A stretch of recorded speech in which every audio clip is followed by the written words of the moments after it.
present, state and call its next witness. Your Honor, the next witness is on Zoom. Would you like me to do it at the podium or would you like me to do it during COVID and stay seated at the desk? I'm okay with either as long as the witness can hear you. Are you able to hear Mr. Smith? Mr. Smith, are you able to hear Brad Smith, the DA? I will say that was a little garbled. Can you hear me now? Yes, sir. I think this will probably work, Your Honor. All right. And this is Peter Smith, is that right? That's correct, Your Honor. All right. Do we need to turn the TV on? Yeah, I suppose we do. All right, so Mr. Smith, if there's any issue that comes up with you being able to hear or see us adequately, just do something to get my attention and we'll address that. Otherwise, I'll assume everything's working correctly. All right, everybody ready for the witness? Mr. Allen, we good? Yes, Judge. Okay. Mr. Smith, before we start, if you could raise your right hand, please. You swear the testimony you'll give in the matter now pending before this court will be the truth, the whole truth, and nothing but the truth, so help you God? Yes, sir. Okay. You can put your hand down. And if you could introduce yourself for the court. Yes, my name is Peter Nolan Smith. I'm a extremist researcher and journalist living in Canada. And how long have you been a researcher on extremism? Probably the last 6 or 7 years. It's been full time. And how did you get involved in this? Initially, was a beat journalist. I'd run a few projects in college where I would look at kind of harmful and pernicious cults, and then I started to apply that to my work. Now, I'm generally out of journalism, but work for a variety of NGOs or private companies providing information about extremist movements, particularly the far right, the Islamic State in Kurdistan province, and more recently, nihilistic violent extremism, which includes the true crime community. Okay. So how did you get to be involved looking at the true crime community?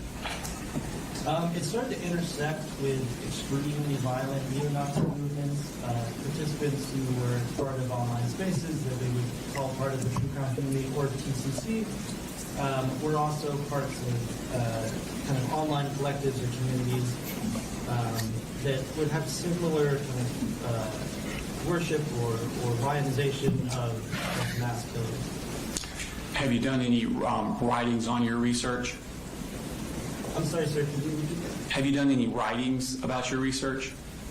Yes, sir. I've been published by a variety, like I said, of NGOs, particularly one that focuses on Canada, the Canadian Anti-Hate Network, and then multiple news publications, as well as the U.S. Army's Counterterrorism Center, their academic journal called the CTC Sentinel, specifically on the subject of the true crime community. This time I tender him as an expert on the true crime community. Mr. Allen.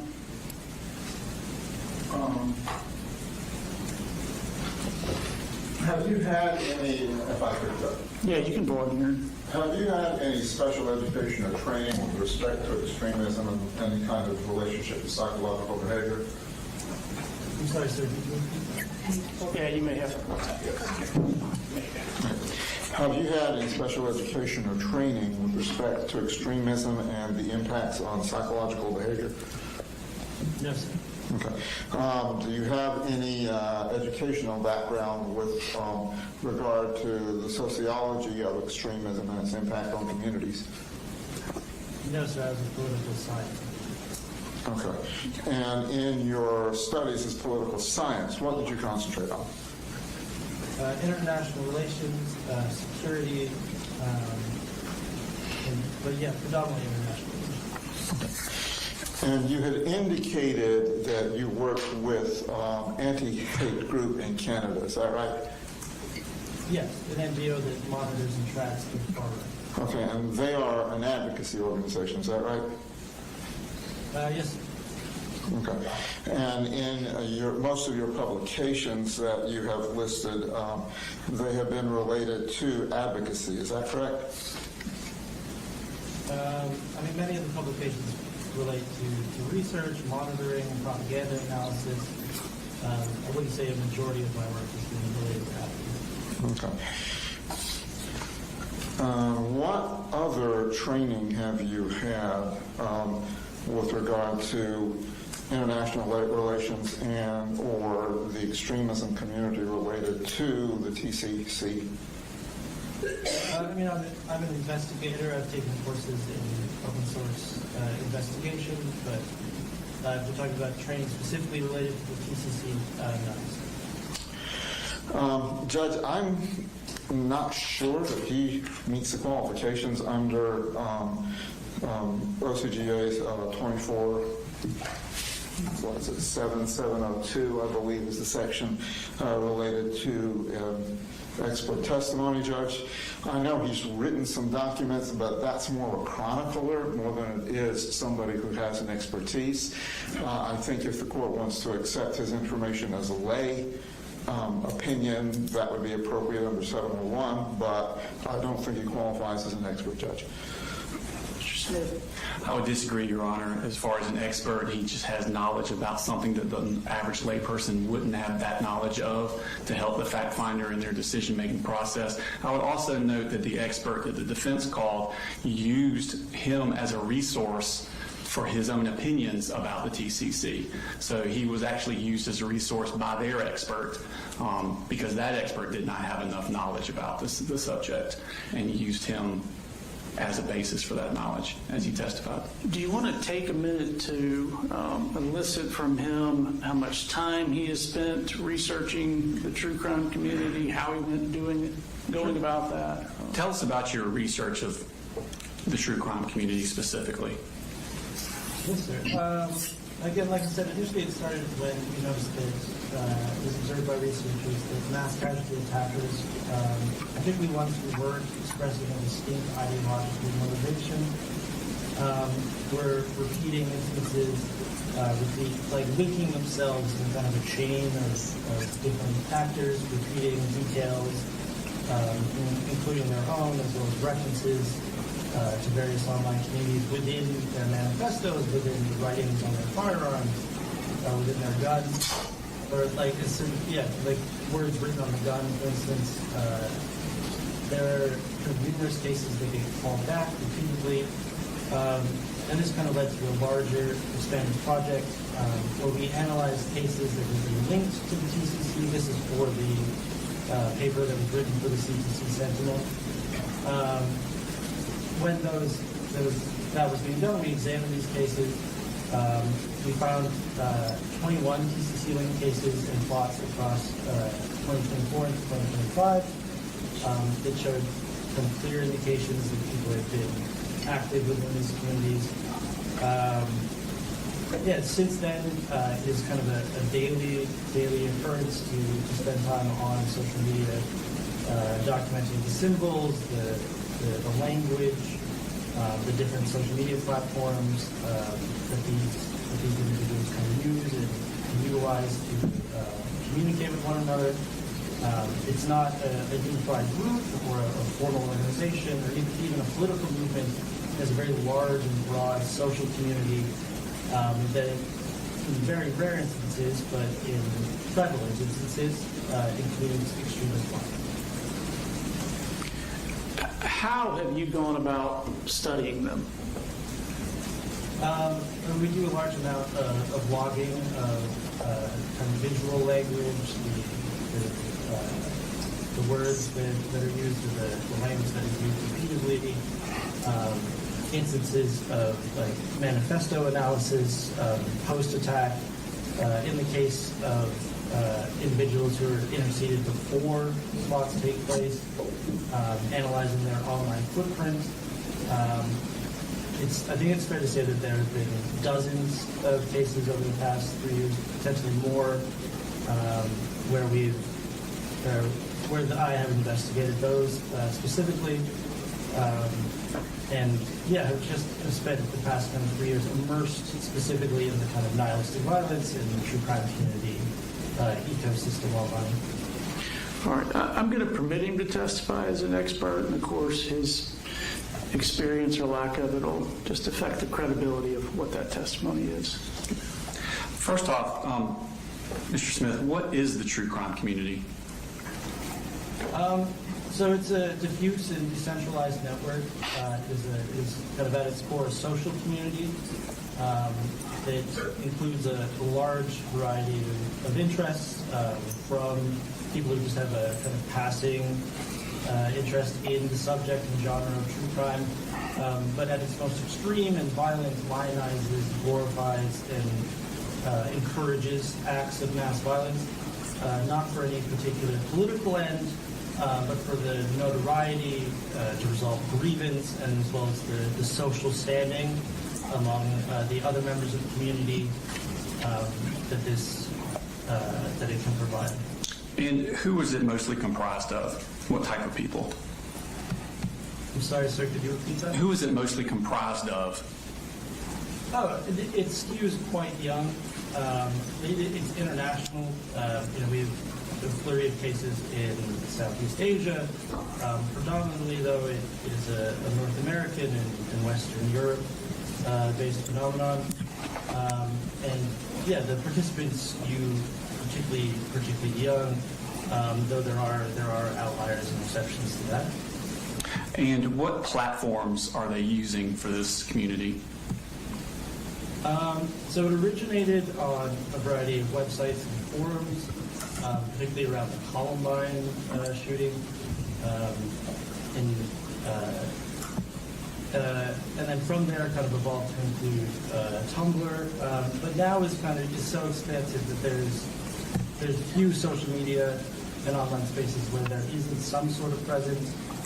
TikTok, Instagram are probably two kind of the largest at this point, but that's by way of both their popularity with youth as well as the editing tools that allow the creation of original content very easily. Back in 2024, would Discord and Tumblr be used? Were you able to Sorry, hear? what was that, please? Back in 2024, were the platforms Discord and Tumblr used? Yes, absolutely. Until very recently, I mean still today, but until very recently, Tumblr was a kind of significant point of interest for the TCC. Discord as well, it's a private chat application. Individuals can create servers to talk about any subject that they choose, really. And yeah, many have been dedicated to the TCC and the creation of their community. The phrase TCC, or True Crime Community, is that a label that outside people have put on it, or is this a moniker they have adopted themselves? This is definitely a moniker that was adopted by the community. Initially, it was used for hashtags.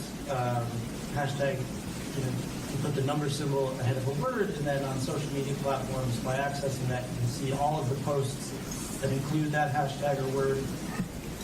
So yeah, it initially developed around that hashtag, and then now that there have been moderation efforts against it, you see kind of alternative versions of it popping up. What do the participants of the TCC do? What are their actions on this platform or on these platforms? Yes. So, like, true crime is a spanning genre, and then it's like at its broadest overview includes individuals with a very kind of for lack of a better term, innocent interest in crime and reporting about crime. The podcast documentaries technically count as part of this kind of big circle of true crime, and then as you move within, and when we're talking about violent extremism, you have different layers of participation. So the first is the kind of broad one that we all interact with, whether we watch a Netflix documentary or read a book about it. The second tier, you start to have kind of parasocial identification, where individuals start to identify more with the attacker and potentially sympathy for that individual, as opposed to the crime itself or the victims. The second tier the third tier becomes more interested in encouraging the violence and the supporting of the act, and then the fourth and smallest kind of circle within these many circles are those who go out and commit violent acts themselves. The ones that are specifically in Tier 2 and Tier 3, what kind of actions are they doing? I'm sorry, sir, can you repeat that? The groups that are in Tier 2 and Tier 3 specifically, what kind of actions are they doing? How do they interact with each other? Yeah, certainly in Tier 2, this is where you start to see fan art of an interest in images or photos of the perpetrators when they're very young. This is where the identification or the sympathy starts to come into play. In Tier 3 is where things start to get more extreme, where not only are the acts, something carried out by a desperate or kind of downtrodden individual, but something that is desirable or to be emulated. And we can see, very blatantly on social media, individuals encouraging others to go out and carry out attacks of their own. In these Tier 2 and Tier 3s, do they do things like doodle their names in notebooks, dress like them? Absolutely. Do they dress like them?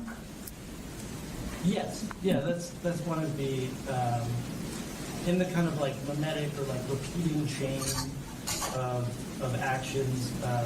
Individuals will wear similar clothing to perpetrators. They'll listen to music. There's extensive fan art that is created in the same way that social communities support pop stars or sports teams. These individuals become very much kind of fans, like it has been described by other researchers as fandom of the perpetrators of acts of mass violence. And what makes it a community? The connection through social spaces, aesthetic, the visual language or appearance that they use. There's an in-group language, like specific terms that are common. In many cases, it is hard to tell on TikTok or Instagram if you're watching TCC content if you don't recognize that you're looking at the baby photos of a particular perpetrator. They're often dressed up in the same way that you see individuals become not obsessed, but become kind of infatuated with celebrities and kind of look for as much original information about them as they can. And the kind of more you're able to find, esoteric or like small unknown details about an individual, their life, their photos, their former online habits, more kind of social cachet is combined within those spaces. You talked about a specific language and symbiology they have. Is that directed to the outside world or to themselves? Oh, it's very much an inward focused thing. Without kind of understanding or like being in those spaces, just like you wouldn't understand slang or terms within other communities, it can be difficult at least to pick up on it within the TCC. Can a particular participant gain status within the community? Sorry, could you repeat that, sir? Can a particular participant gain status within the community? Yeah, certainly. Like, How would they there's a do variety that? of ways to do Go ahead, There's a variety of ways to do it. Original research, like even at tier like 1 and 2, like original research information that's not available can be shared. Like that's one way to buy cachet. Creating media, whether that's video edits, which again relies often on the tools that are kind of ubiquitous on cell phones now, like TikTok. Any individual can take a few images and create something that you would have needed fairly expensive editing suites for 10 years ago, and share that very quickly through social media. And then ultimately, beyond having information about perpetrators, the perpetrators themselves kind of exist within the space where some are more popular than others. Even when we look at individuals who've committed acts over the past 3 years, some of them are supported or find that kind of notoriety within the community, while other ones are more or less forgotten. There's no like formula for that specifically, but yes, like status is obtained through original research, original content, and then ultimately the status of the perpetrators. Okay. Does the TCC have a particular ideology? Like, are they white supremacist, anti-Semitic, anti-LGBTQ, conservative or progressive, anything like that? Not typically. This is kind of where the difficulty of classification comes from, and we see multiple kind of terms for referring to this type of violence in different countries, in different jurisdictions, by different researchers. The UK uses violence-fascinated individuals. Some people will say nihilistic violence. Others will say nihilistic violent extremism, or mixed ideology and motivation. The difficulty is that ideology is not typically the primary motivator. So if we look at the Christchurch attack in New Zealand against a mosque, the perpetrator had a very clear ideological motive, that it was to kill as many Muslim people as possible. In many of these attacks, the motivation is the attempt to kind of place themselves in this line of mass shooters. And Columbine is typically held up as the origin point to some degree. But no, you might have individuals who might say, oh, I'm a neo-Nazi, or oh, I'm like to subscribe to whatever type of ideology, in their target selection, in the motivations that they discuss in the attack, whether it's in their manifesto or if they survive during the interrogation and the trial. We find that there is not a distinct ideology among the community, and it remains ideological. So it is not a political movement, it is not a group, it is a fandom, it is a social group. If someone in the TCC were to put, like, mimicking someone else's writings in their journal, or putting references on their rifle that other people have put on their rifles, and the original perpetrator had a racist or anti-Semitic or something like that ideology, does it automatically mean that that's what the second perpetrator meant by it? No, typically not. Again, the notoriety that past killers have received, like Christchurch, is probably one of the best examples. Brendan Tarrant was very clearly motivated by a racist ideology. He wrote extensively about it over the many pages of his manifesto. But we do see that the impacts of that in the media and on culture were very widespread, and we see individuals who kind of ape or reproduce elements of that attack who don't seem to share the same ideology as Tarrant. It can be difficult to parse out. It is kind of it's often considered to be a novel form of extremism, but it exists within kind of a shared community, and the distinguishing factor is the lack of ideology, or at least the lack of ideology is a primary motive. Samantha Rucknow, who committed an attack in Wisconsin in 2004, I believe, she wrote very racist statements in her manifesto, but ultimately her target selection was just against random individuals at her school, including the teachers. There's very little indication that despite having this ideology, that was what motivated or prompted the attack, rather than her grievance and depression and desire for notoriety. So yeah, we would classify that as being this within the space of nihilistic violence, as opposed to one that was motivated by a particular ideology. What makes one mass killer more or less popular in the TCC than other mass killers? That is a question that doesn't have a good answer at this time, unfortunately. Like, there are a variety of factors that seem to count. Again, the impact on the culture, the media spectacle that gets created around it, the following analysis and interest by researchers and the community, but and obviously the body count. Very unfortunately, the amount of victims is a contributing factor, but not always. There are attempted attacks that exist within the TCC in great areas of interest, and there are successful attacks that they rarely talk about. There is no kind of silver bullet for understanding what is going to be significant in the space or not.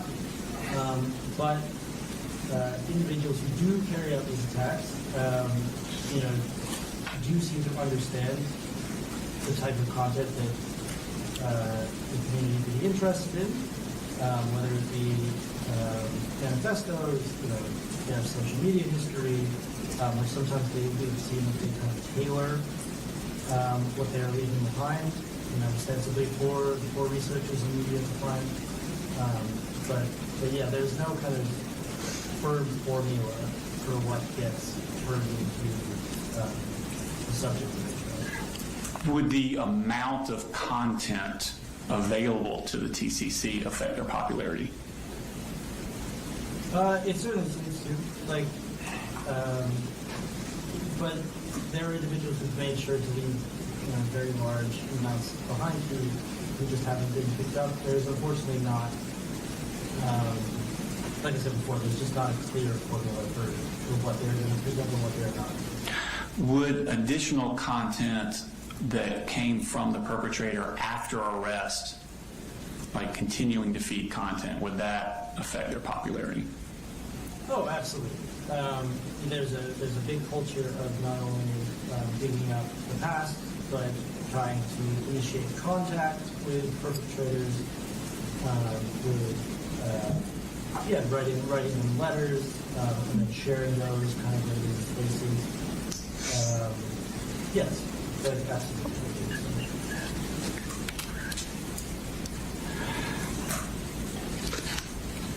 That's all the questions I have. I think the attorney would have some questions for you. Mr. Allen Cross?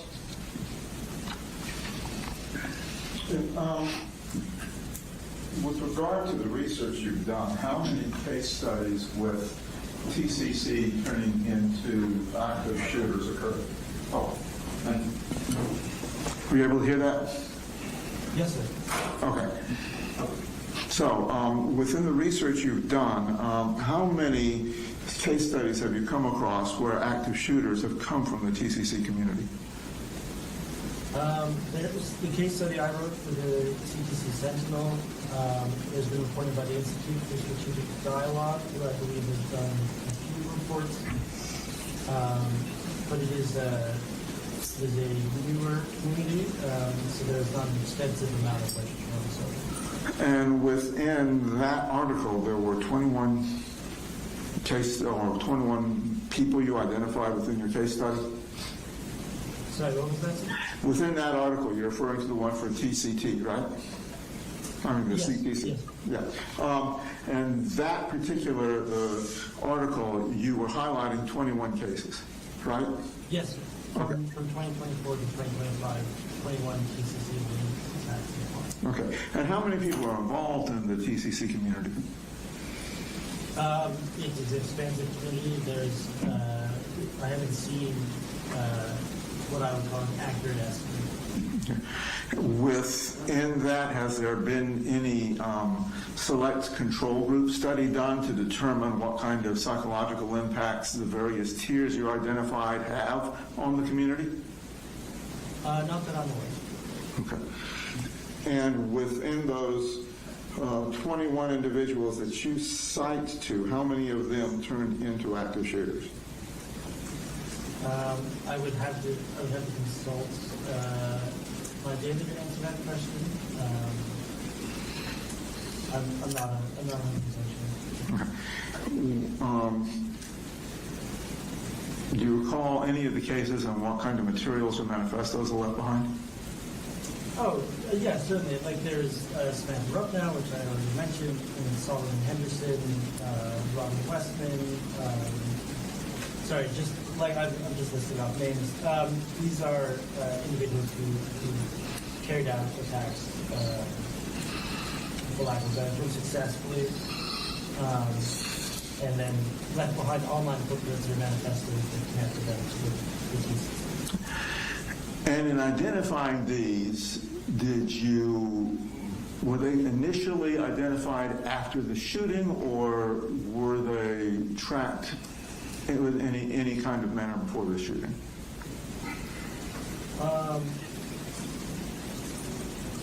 Sorry, can you repeat the question? In other words, how did you come upon them? Was it because of the shootings themselves? Is that how you determined which ones were in your analysis? Yeah, they were either reported based on public arrests, or they had carried out their plans, and then had become the subject of report. So then the way you derived your analysis was you started from the end and essentially backtracked to the beginning. I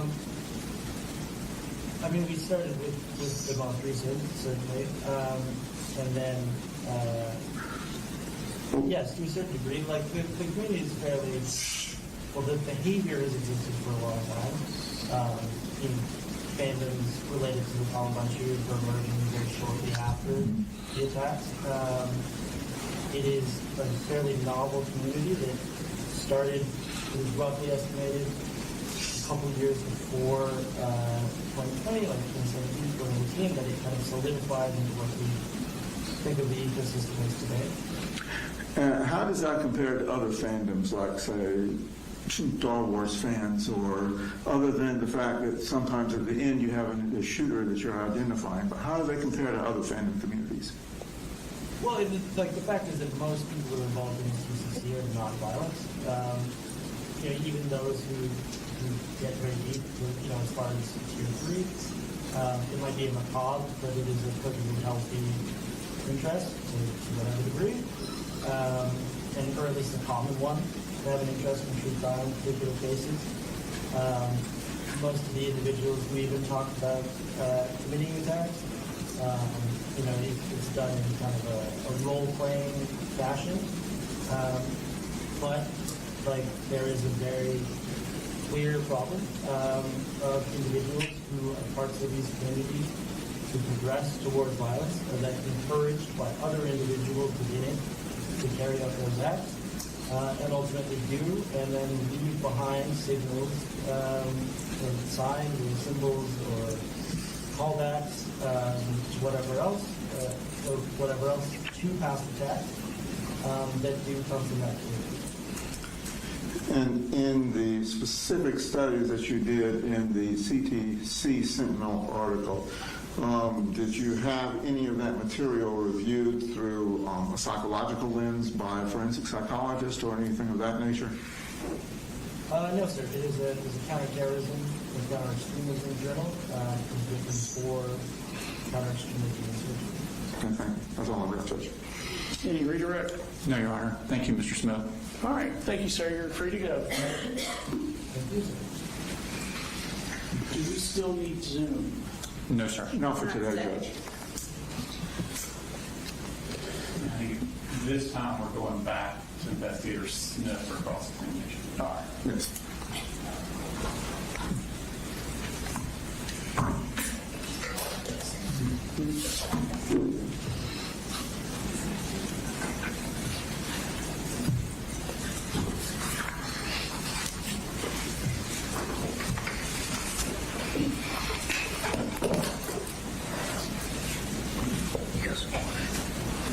Are you ready for us to go straight into it, Your Honor? Yes, sir.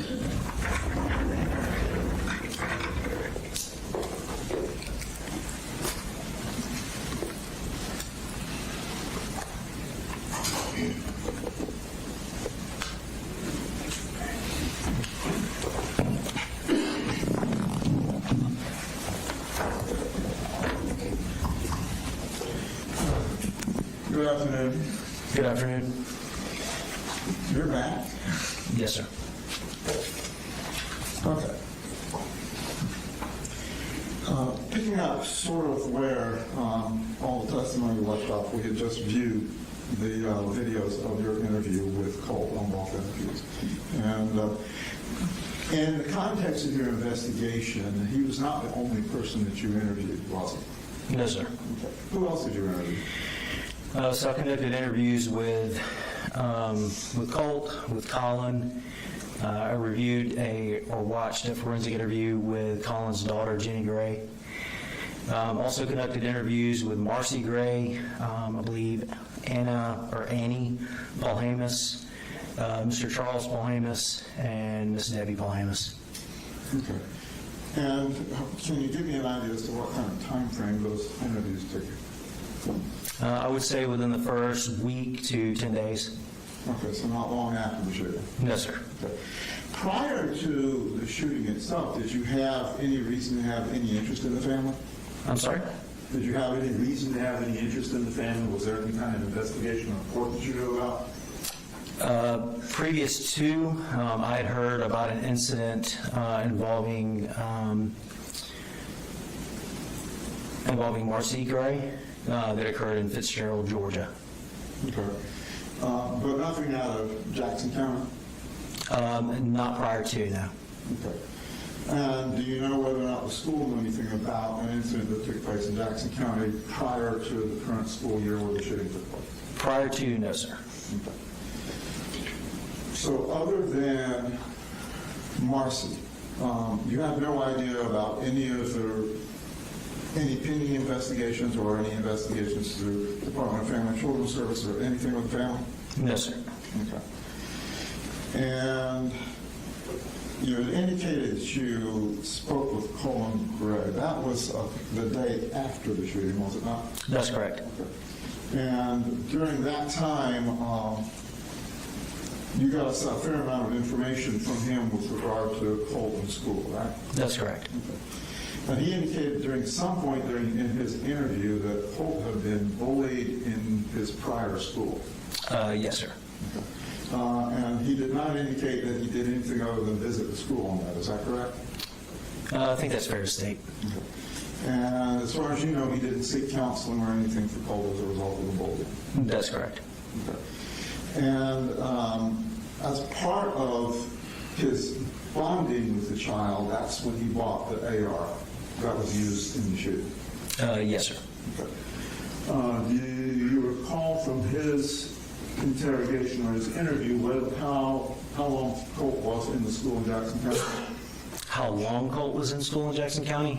I would assume the entire time they lived there. Okay.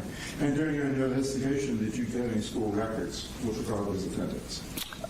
I do not believe that I got those records. I think that fell to DFACS. I believe they obtained his records. Okay. Now, when Coleman got the gun for Colt, he did not indicate to you that he had bought any kind of trigger locks, safety locks, or lock boxes for that gun, did he? I'm sorry, can you repeat that? He did not indicate to you that he bought any kind of trigger locks, lock boxes, or anything of that nature for the gun? We didn't discuss that during the interview. Okay. There was a discrepancy in what he said was how the gun was kept. Is that correct? There was discrepancy between what he said and what Colt said, yes. And your investigation also turned out that neither one of them were being accurate with you, correct? Correct. Okay. Where ultimately did your investigation tell you the gun was stored on a regular basis prior to the shooting? On a regular basis in Colt's bedroom. Okay. And that was confirmed by Jenny Gray during her forensic interview, as well as portions of both Colt and Colin's interview. Okay. And at Colin's interview was when you took him in custody. Was that correct? At the end of, yes, sir. Okay. Now, during that interview, you also cited to him some information from Inspector Ward, or Special Agent Ward. Who was she? She's a special agent with the Georgia Bureau of Investigation. Okay. And was she also one of those that confirmed that the weapon was not stored in any kind of locked facility? Yes, sir. She had conducted an interview with Colin the prior day. Okay. During your interview, Colin also indicated that he knew about Colt's self-harm. Yes. And what did he tell you he did about it? He told me that after Colt had caused self-harm, after he cut himself, that he had taken Colt's knife. Okay. And did he seek any kind of help for Colt? No, sir. Did he take him to a doctor to look at the cuts? Not that I'm aware of, no, sir.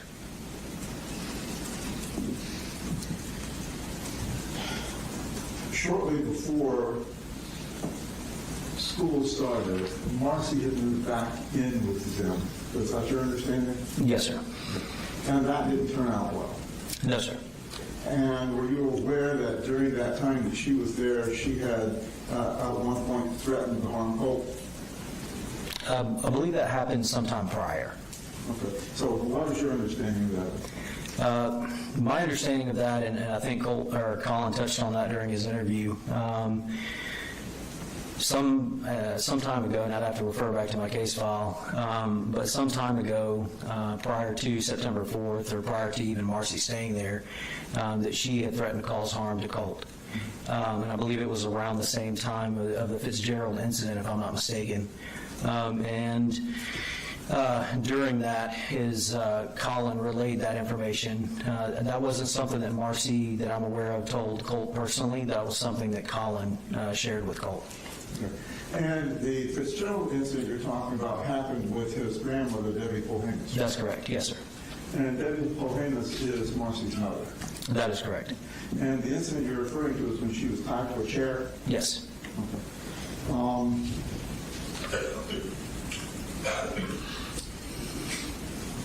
After that threat, there was a brief altercation between Colt and Marcy? There was. And did Marcy have anything to do with the gun that Colt owned at that point? What do you mean by do? Did she attempt to take it? Yes, she had indicated during my interview with her that she had intentions of removing the firearm from Colt's room. Okay. Do you know whether she followed up with Colin to ask him to have that removed? She did. Okay. And to your knowledge, were any actions taken to secure the gun? Colin said that he did. Colt said that he did, but the results of our investigation was that was not true. Now, when Colt was first arrested, as we heard on Friday on the initial interview that you did with him, he said that the gun was in a toolbox in the truck, correct? That's correct. And then the second interview, it changed to being in a closet. Yes, sir. After we kind of drilled down on the timeline of that morning and the fact that Colin would have left prior to Colt being able to get that firearm, he did change and state that it was somewhere else. Good. And did you ever circle back to Colt to ask him why he didn't tell you what the actual facts were? I'm sorry? Did you ever circle back to Colt and ask him why he didn't tell you that he had the gun instead of his father? No, sir. I don't believe we did. Okay.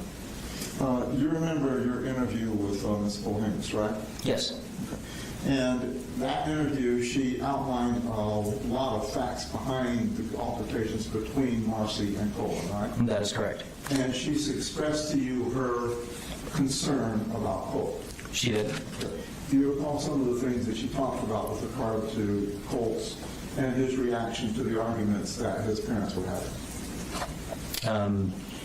If you could refresh my memory. Okay. Did Colt withdraw when there were fights and arguments with his parents? He did. Did he go back into his computer and just play for hours? He would. Okay. At times he went down to live with her, didn't he? In Fitzgerald, yes. Okay. And when he was living in Fitzgerald, did she tell you anything about his being upset, being agitated because of the issues with his parents? That he did. She did. Good. Did she also confirm to you whether or not she asked the parents to get him some treatment? She did. Okay. Did she even take steps to get treatment? Yes. Do you recall the portion of the interview where she had gone up to Athens to set up for a crisis center appointment for Colt? I believe that was a phone call interview, but she did reach out to a facility in Athens to get help for Colt. And do you recall her telling you that the Saturday before the shooting, they had an appointment that Colin was supposed to take him to? Correct. I believe the lady at the facility in Athens told Ms. Valhanis that Saturdays were a slow day and that they could just have a walk-in. And she couldn't do it herself because she didn't have legal rights. Correct. So it had to be a parent that went with her. That is correct. Did she also tell you that Colin didn't take that appointment? Yes.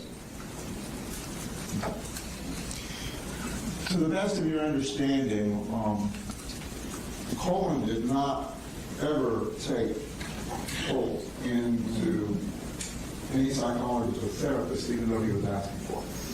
The only thing that I'm aware that Colin did for Colt was speak with the school counselor, and I believe that was the extent of his involvement for getting help with Colt. And to your knowledge, the school counselor put the animal process management? I know that they have tools available to get children help. As far as all the tools that are at their disposal, I'm not aware of. But you don't know that Colin ever called through on anything that he may have gotten from the counselor? No, sir, I don't. And you were not told by Colin what information or tools she recommended him to? No, they mentioned that they were going to have an outside counselor come into the school, I believe is the conversation that they had. Okay. Now, in your interview with Colt, when we first run into him, he's very hysterical, isn't he? Yes, you can hear in the beginning of the interview where Colt sounds upset. I think that kind of comes and goes throughout that interview, and in my opinion, I believe that what you're hearing, and unfortunately you can't see, but what you're hearing is largely a performative interview. I believe there were portions of that interview where Colt did actually cry, and that was specifically, I noted, when he would discuss his father and his father's alleged involvement, and he also discussed his sister Jenny, at which time I did witness him cry and tears come from his eyes, but I believe a majority of that interview to be performative. You can tell when I'm asking him questions, there's portions of the interview where he is kind of breathless. I believe that is the best way to describe that interview. And then I'll ask him a question, and he will calm down very quickly and answer that question. Were you aware he suffered from anxiety issues? He did tell me that. Okay. And at the time of your interview, as we heard, he never denied he was the actual shooter, right? He did not. And he did express some concern for some of the folks that he shot at, didn't he? He did. More so during the second interview. And during the second interview, that's where you saw evidence of his self-harm. Yes. And when he was taken into custody, or he was transferred back to, I guess, the jail at that time, the detention center? Yes. Okay. Were any referrals made with respect to psychological counseling because of the self-harm? I'm not sure if it was made there or if it was an RYDC. I'm not sure which is the most, I believe RYDC would be the most appropriate place. Okay. And do you recall how long he was in detention here at the detention center? I do not know. When Colt was speaking of voices, he also indicated to you that he had wanted to kill himself, right? I don't recall him stating that. But he did talk about the voices. He did talk about the voices. He, in some cases, he would indicate that the voices were family members. In other cases, he would state they were teachers. And I believe at one point during the interview, he also referred to the voices as people in the government. After being taken into custody, he wrote some notes to the family members, didn't he? He did. Do you know if they were ever sent? Sent to the family member? I'm not sure. Okay. But he did write a follow-up note. He did. Okay. Thank you. That's all I have, Judge. Attorney redirect. Yes, sir. Just briefly.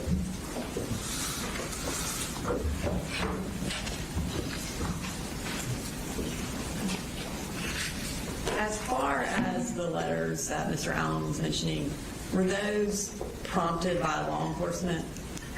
The apology letters, did y'all ask him? Yes, we did. And was that sort of an interrogation technique to get him to write the letters? That is correct. And the letters, were they, in your opinion, genuine? I don't believe so, no, ma'am. Nothing further. Anything else, Mr. Allen? With regard to those letters, he never indicated they weren't genuine, did he? So sometimes it's not always about what someone says, it's about what they don't say. And he discussed them at great lengths. He seemed very excited to write the letters. In my personal opinion, and again, that's all this is my personal opinion, it did not seem genuine. But he didn't say that it wasn't genuine? No, sir. There's a lot Colt said that wasn't true, and there's a lot Colt said that was true. But again, in my opinion, if you're asking for my opinion, I don't believe that they were genuine, no, sir. I believe they were for attention. Yes, sir. All right, will he be excused? Nothing further from the Your Honor. Nothing else, Judge? All right, thank you, sir. Free to go. Your Honor, and our next witness is investigator Ashley Gilliland, and will probably take us to the end of the day. Would it be possible to take a break now? We'll start her. It is possible. Thank you. All right, we'll take a 10 to 15-minute break.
can also.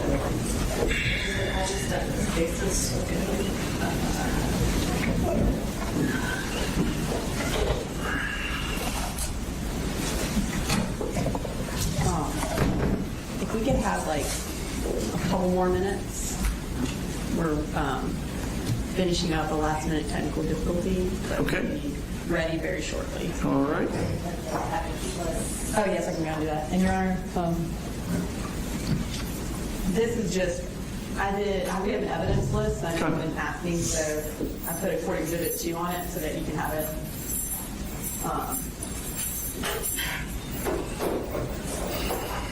And I will.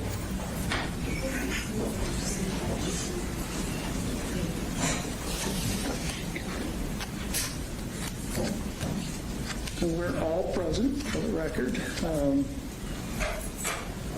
While y'all are working on that, Mr. Smith, Mr. Allen, y'all want to approach?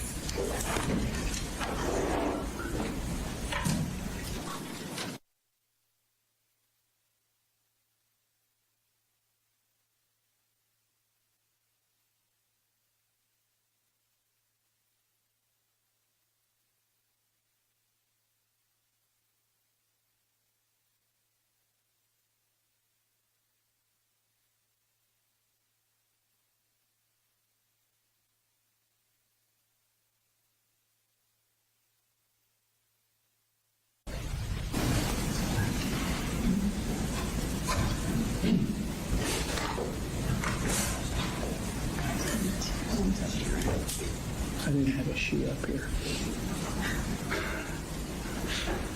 How long did she stay? A couple minutes. 47 minutes. Councilman Sunday, because she used that. That's cooking, and then everything she extended. All right, I'm going to. Oh, yeah.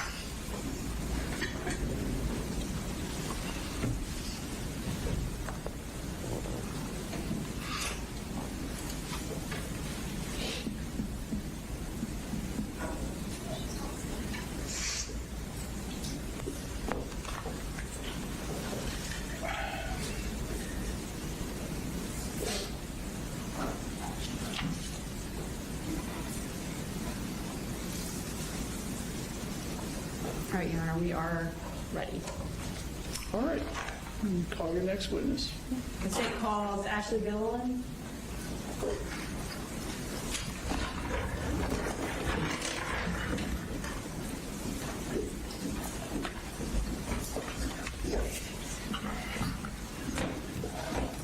Please raise your right hand. Do you swear to tell the truth, the whole truth, and nothing but the truth, so help you God? I do. You have a seat. Can you go ahead and introduce yourself to the court? Yes, my name is Ashley Gilland, and I'm an investigator with the Barrow County District Attorney's Office. And how long have you worked with the Barrow County District Attorney's Office? Almost 7 years. And what are your job responsibilities with the Barrow County DA's office? My responsibilities are to prepare cases for court hearings and or trial. That can be a plethora of things, from interviewing witnesses, serving subpoenas, writing search warrants for social media records, and then in turn compiling all that evidence into a summary format for court purposes. And were you assigned to aid in the investigation into the Apalachee school shooting from September 4th? I was. How did you become involved in that investigation? From day one, I was more in a support role. As evidence was coming in for that the day of, I was collecting that evidence, doing preservations on different social media accounts, and then in turn writing search warrants for certain accounts. And then as each piece of evidence came in, I kind of put it together and compiled it into a more readable format.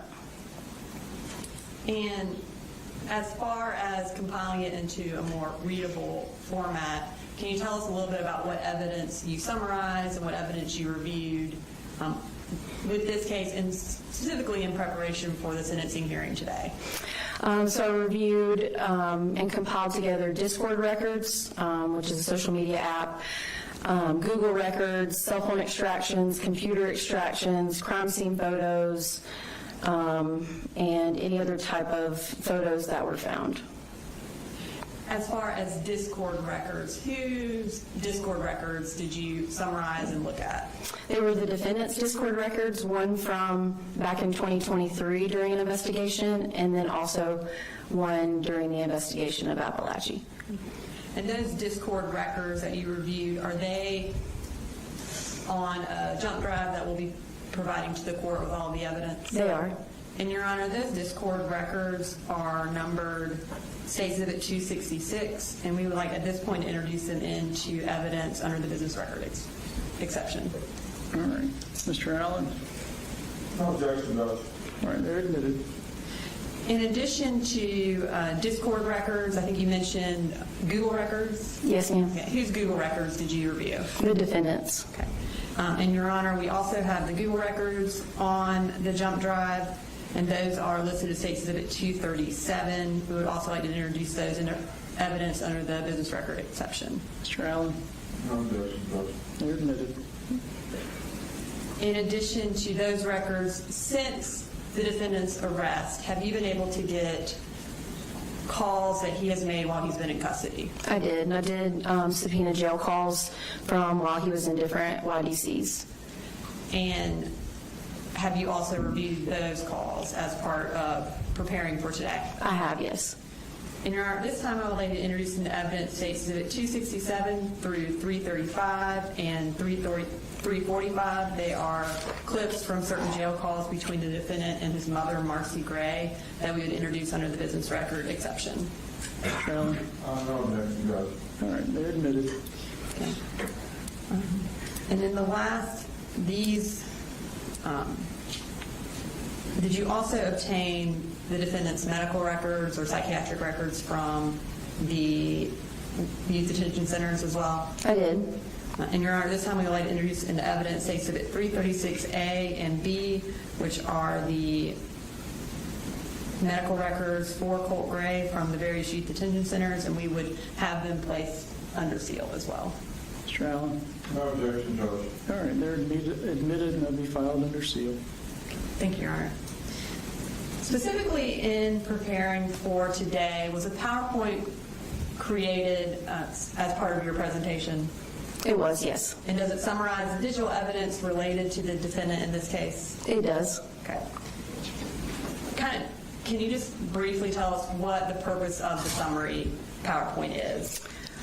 Yes, so because there was a lot of digital evidence within this case, being from computer extraction records, cell phone extractions, all of the Google and Discord records, it was easier to formulate this PowerPoint for today's purposes in more of a categorical format, so it's based in categories instead of like a timeline. And has that PowerPoint been marked as State Exhibit 341? Yes, it has. And does that include the evidence that we just talked about? Google records, Discord records, phone records from the defendant, jail calls, those types of things? Yes, it does.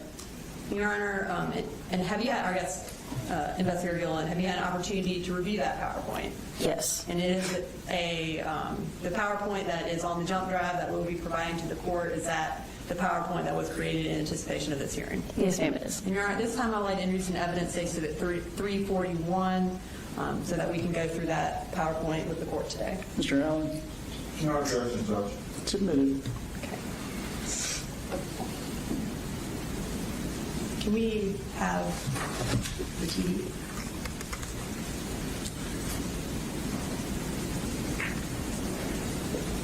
Okay. So we're going to start with page 1 of the PowerPoint. Can you kind of tell us what this shows us? So like I said before, this was kind of put into categories. So if you'll see the folders that are in the middle of the screen, one's titled Idolizing Mass Shooters, the second one is Planning a Mass Shooting, and the third one is Motive Seeking Fame. So these are the type of kind of the overview of categories that we're going to talk about. So sort of a roadmap for your presentation. Yes, ma'am. Okay. So we're going to start with idolizing mass shooters. As far as idolizing mass shooters, was the defendant part of any online community that in itself idolized mass shooters? He was. And what was that? True crime community. And how do you know he was a member of that based on your review of the evidence in this case? Prior to the shooting, there were a lot of Discord messages, Tumblr accounts, Google records that talked about TCC, the true crime community, as well as after the shooting, it was still referenced in a lot of the jail calls. Did the defendant spend a lot of time researching mass shooters? He did. I'm going to pull up our next slide. Is this a list of the majority of the mass shooters that you researched? Yes, this is just kind of an overview of all of the mass shooter research that was found on different pieces of digital evidence in relation to the defendant, and this list is 22 listed, but there were more than that. These are the ones that he spent the most time on? Yes. And how are they identified on this page? They're identified by physical location and incident location, and not via the shooter's name. How did he research these people? A lot of the research mainly was done found in the Google records, and then also there was within the true crime community, there were photos shared, different clips shared, different pieces of evidence shared amongst members that was in relation to different mass shooters.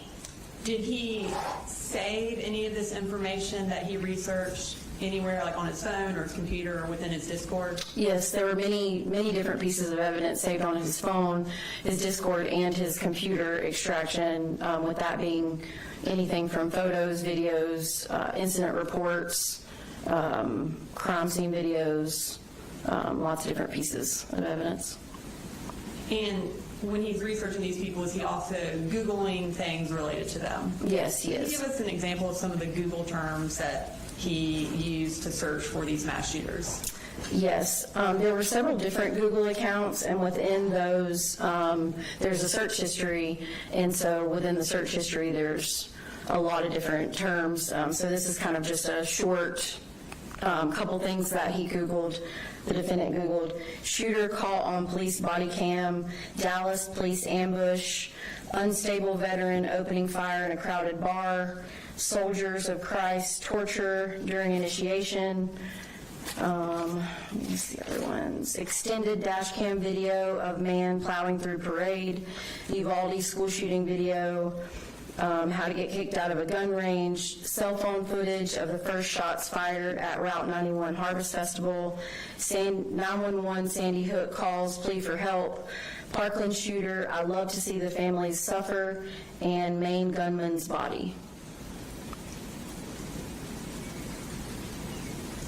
Okay, so you mentioned that he saved some of this research on his phone or his computer. Did that include saving pictures?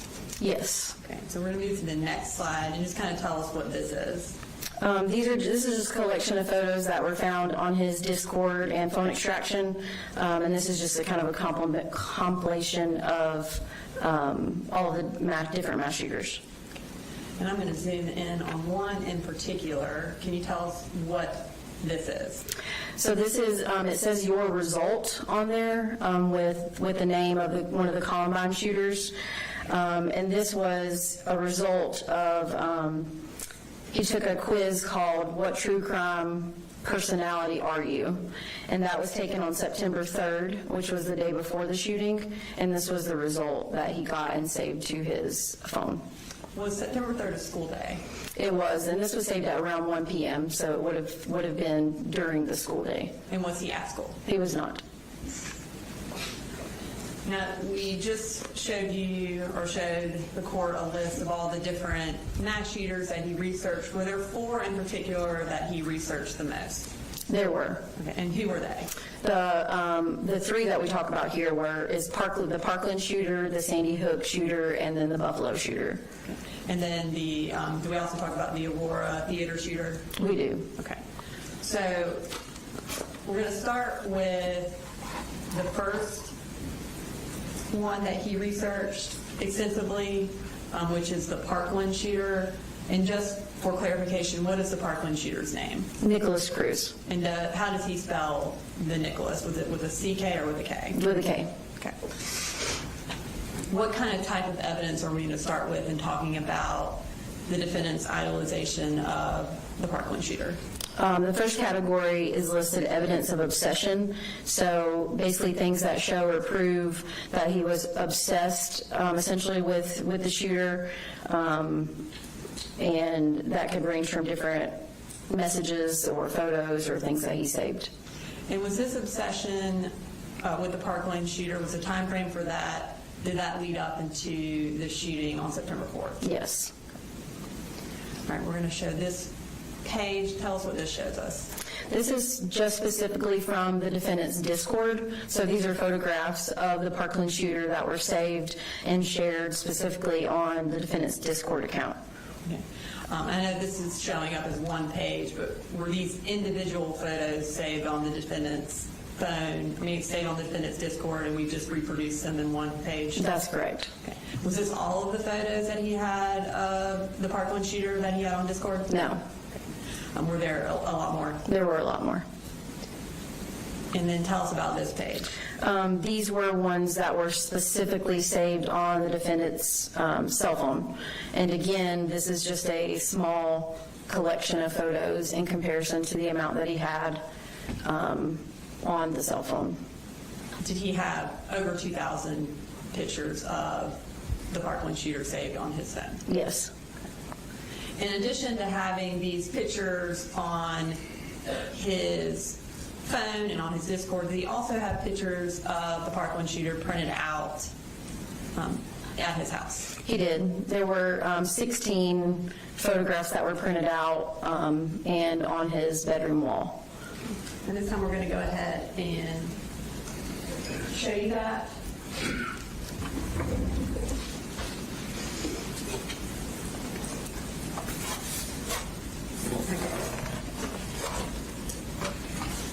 And so can you just, this is going to be listed as State's Exhibit 343. Do you recognize this? Yes, this is the collection of the 16 photographs that were on his wall, and this is actually an exact measurement of it displayed on his wall. Are these the exact photos that were found on this wall? They are the exact photos. And then they were placed on this to show the exact placement of what his wall looked like the day of the shooting? That's correct. All right, this time I'd like to introduce the evidence exhibit 343. Mr. Allen? Any objection? No objection. It's admitted.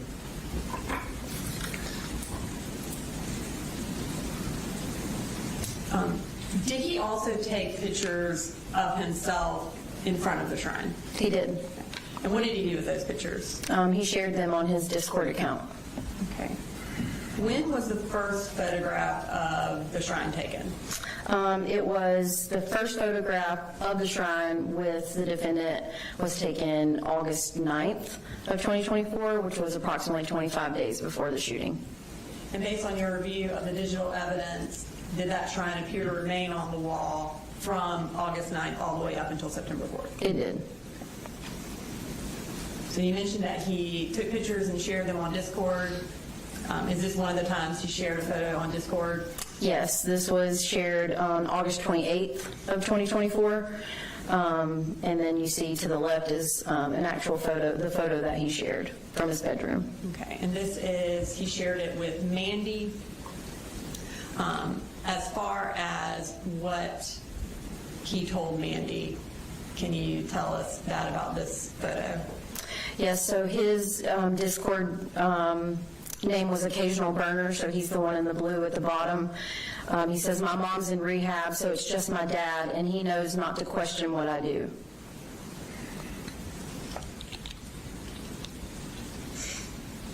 Okay, and then is this another photo that he took that he shared with Mandy? Yes, this is another photo that he shared on Discord on September 3rd, the day before the shooting. Okay.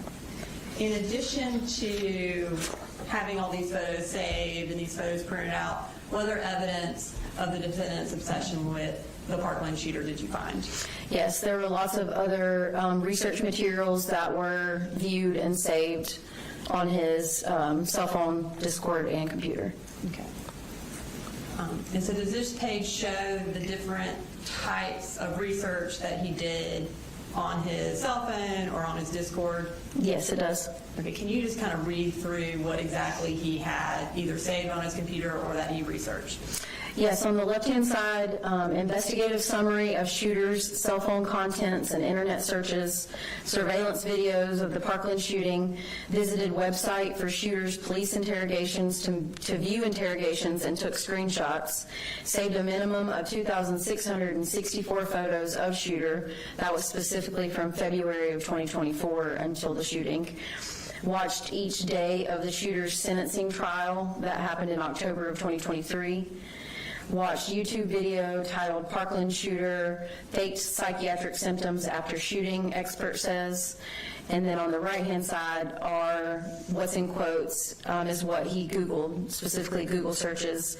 Nicholas Cruz faking psychiatric symptoms, Cruz's premeditated aggression and violence, autopsy photos for Parkland victims, Parkland shooter, I love to see the family suffer, Nicholas Cruz's love letters from jail, Nicholas Cruz's planned a mass murder, viewed article titled Psychiatrist Probes Parkland Shooter's Mind, watched documentary Behind the Madness about Parkland shooter, and shooter's writings while in custody and during trial. Okay, so as far as the investigative summary of the shooter's cell phone contents, the surveillance videos, are those the actual surveillance videos from the Parkland shooting that showed the shooting, and is that the actual investigative summary that law enforcement did regarding the Parkland shooter's cell phone contents? Yes, it is. You also have on there that he watched each day of the shooter's sentencing trial in October of 2023. How long did he watch it? Did he watch it from October 2023 until a later date? The evidence from the Google record showed every single day in October, and then all the way up until February of 2024 at the very least. And as far as the records that from his computer, what is kind of the first date of the records that we have from his computer? I believe October of 2023. Okay. So he's watching the trial essentially every day in October and then continues to watch it up until February of 2024? Yes, that's correct. What grade was the defendant in at this time? He would have been in 8th grade. And was he in school at all that year? He was not. Okay. And at that time, where was he living? He was living with his father in Barrow County, and his father had sole custody of him at that time. Now, in addition to all of this research, does he also talk about the Parkland shooter extensively on Discord? Yes. And what time frame do we have Discord records from? These are from August 28th until the day before the shooting, September 3rd. So this 2024 time frame is when his username is Occasional Burner. Who is he talking with about the Parkland shooter? A user identified as Mandy.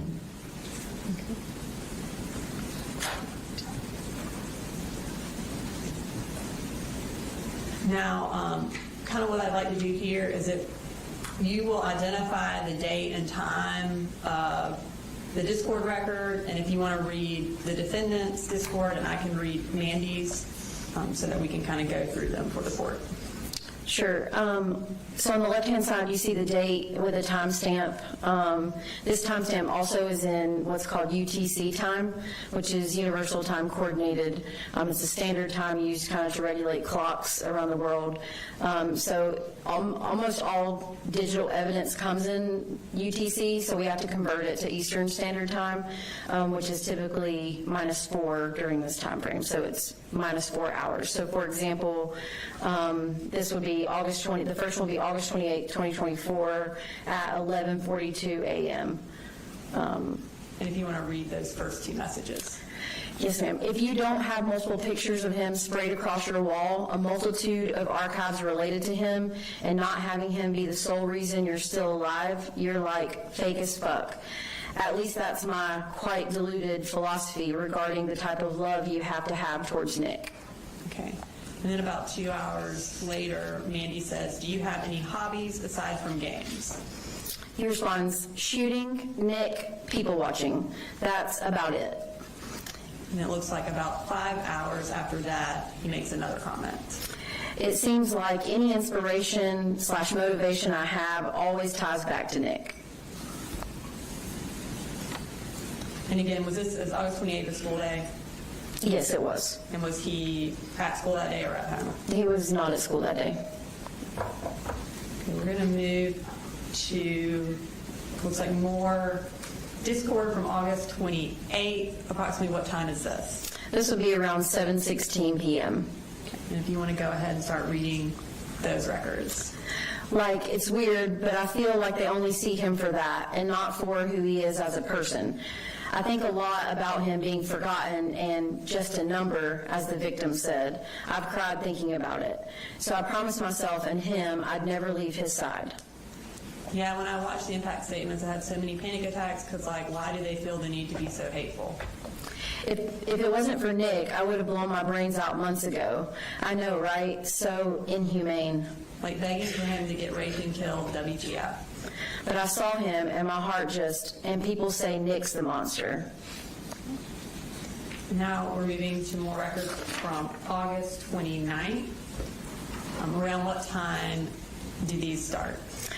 So this actually would have been 11:46 p.m. or 11:45 p.m. on the 28th going into the 29th. So Midnight, we start around midnight on August 29th. yes. So, and Mandy starts with LMAO, how long have you liked him? I forgot. For like almost a year now. I've known about him for years, but I had different hyperfixations at the time. But when I found Nick, literally everything connected, and I haven't left since. I'll say it, I've masturbated thinking about Nick. And then it looks like we moved to later on in the day, on August 29th. And Mandy says, if you had to pick one person to be with and only them forever, who would it be? Like killer-wise? I mean, just in general, TBH. Like, if you had to pick one person in this world to be with forever. I mean, Nick, of course. Who else? And then now more messages from August 29th. And is this around midnight of the 30th? It's around midnight of the 29th. Or it's going into the 30th? Yes. All right, and can you go ahead and read those messages? Sent video. I cried making this, slightly. Well, I just cried. What? That shit made me tear up. Oh, I didn't think it would touch you like that. Great edit, though. It's hard for me to go back to it because it does the same to me. I need to make more like emotional edits of Nick. I like him. As far as, so they're talking about making emotional edits of Nick. What is an edit? Essentially, it's just taking a video and making it your own, whether that means adding photos to it, adding text messages to it, adding music to it, just any kind of thing that you can alter to make it your own. And he talks about making an edit. Is there an edit that he sent related to this conversation? Yes.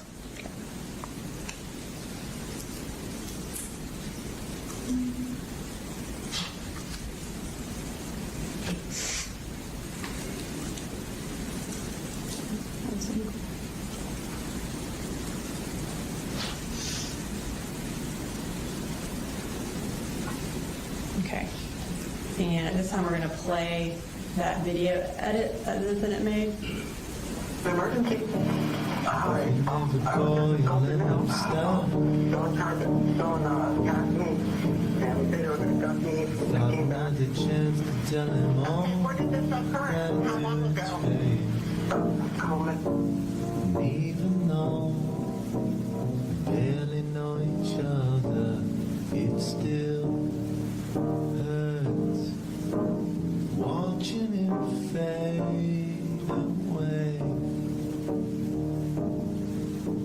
watching it fade away, watching it fade away, watching it fade away.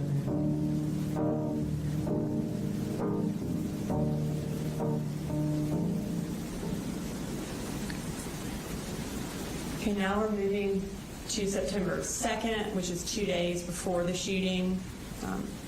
Can you take us through these messages? Yeah, so this started at 1:41 p.m. No one gets Nick. He shot up a school. Yeah, bitch, and did it finally, if that's a word. Real. 17 out of 17 ratio is wild in GL. Nah, for real. I think about that so much. And also with how autistic he was, how formal he looked doing it. I feel like your brain just goes autopilot. Nick gives me so much motivation to keep going. In addition to these Discord records, did he also have some stuff on his phone that showed this obsession with Cruz? Yes, he did. So tell us about this. So this is what's considered notes from a phone extraction. So these are notes that were created by the defendant on his phone. And when did he create this? This was created April 2nd of 2024. And when was it modified? It was modified on August 2nd of 2024. And what does he say? He says, Nick, I don't know how much longer I'll be around for or if I'll even go through with it, but please know I love you. You won't see this. In fact, I know you won't see this, but when we meet, run into my arms, hold me tight, don't let go. Love, Colt. Did he also attempt, or did the defendant also attempt to write to Cruz while Cruz was in custody? Yes, he did. Did he, before actually sending him an email, did he send a draft of that email to anyone on Discord? Yes, this was sent to Mandy, and like you said, it was a draft of what he was going to send.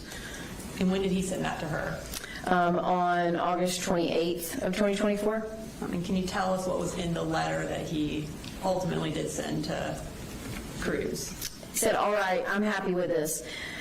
I'm really nervous, I know, odd introduction, right? Anyway, I'm Colt, and I'm 18.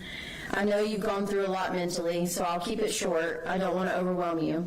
But just know I'm here, like genuinely. I really do care about you, Nick. I'm trying my best not to make it awkward. Sorry if I come off as such. I'll make sure to add a return stamp for every email I send you. I'll also see if I can't find a way to put some money in your account. Sincerely, Colt.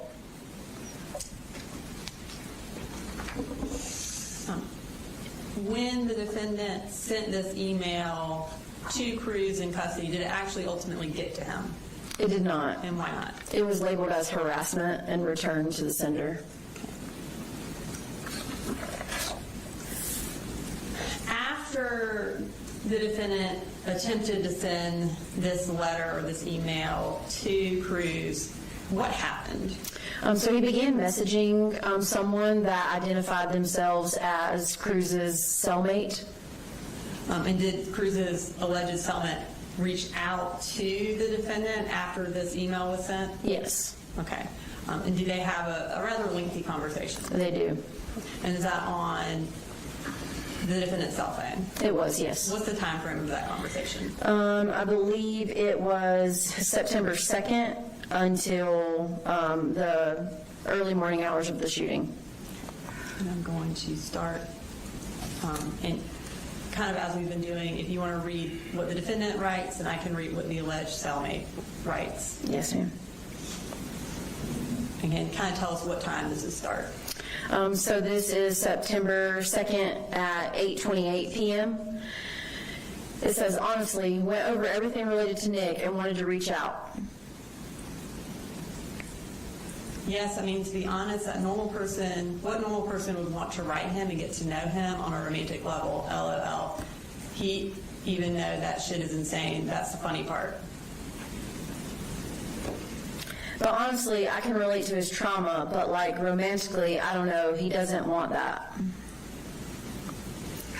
Honestly though, if you're up to it, let Nick know I'm not fake ASF, no pressure though. Wonder if he feels bad, like, about the shooting. He does talk about that a lot. He is not proud of what he has done. That's not good, though, to like someone that did those horrible things.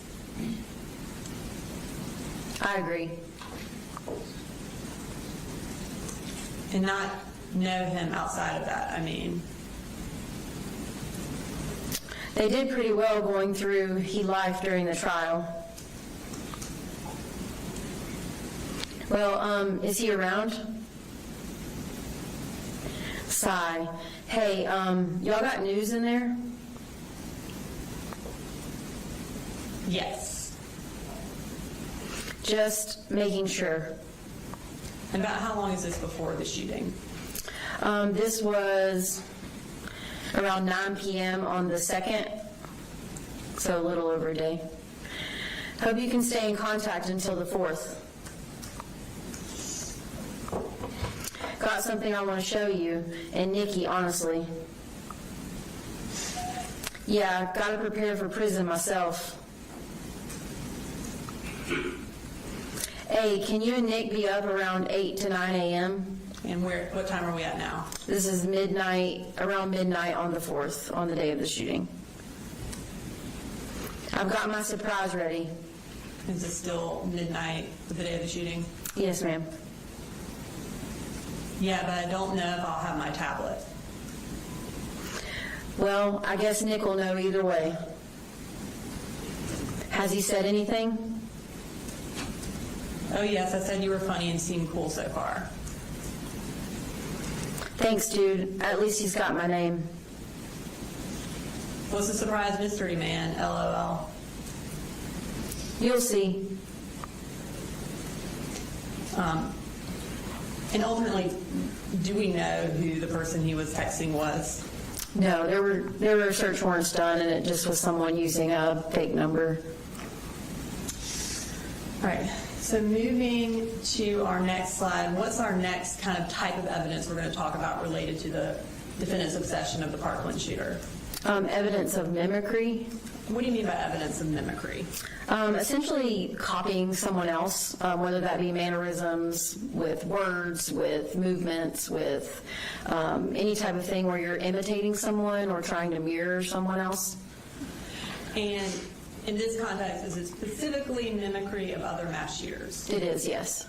Within the TCC community, based on your research and your training and experience, what is the purpose of an individual mimicking another school shooter or mass shooter? Based on my research, it could be one of two things. One, showing the specific mass shooter, their admiration or love for that person, and or the second thing, just gaining traction within TCC to get some sort of fame out of it. What's kind of the first way that the defendant mimicked Cruz? Through photographs. All right, we're going to start with this first photograph. Tell us about this slide. So this slide on the very top is from Discord from August 28th of 2024. He says, help, I forgot I took this.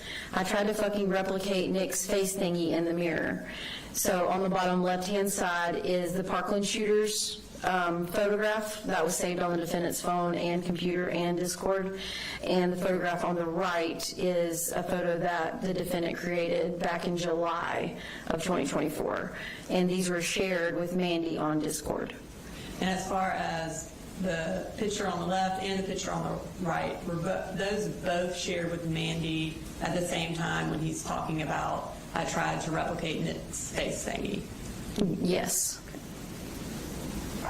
And then is this another photo that he mimicked of Cruz? Yes, again, the one on the left is the Parkland shooter, and that was saved on different places, and then the one on the right is one that was taken by the defendant on August 3rd of 2024. All right, and tell us about this slide. This slide is on the left-hand side is the Parkland shooter, and this was actually from a specific Google search that was conducted. Parkland shooter tugs at collar, and then the picture on the right was a picture created by the defendant in the defendant's room on May 31st of 2024. And was that something that Cruz specifically did during his sentencing hearing or his sentencing trial? It was, yes. Is tell us about this photo.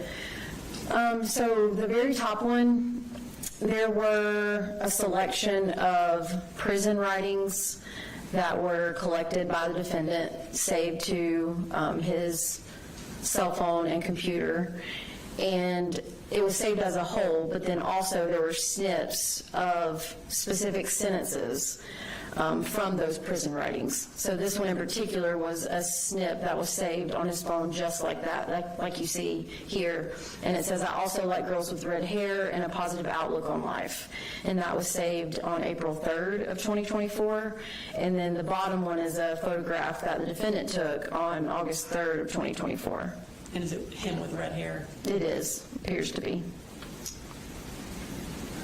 Okay, so obviously we've talked a lot about the TCC today, specifically with baby photos. How is that something that's important within the TCC?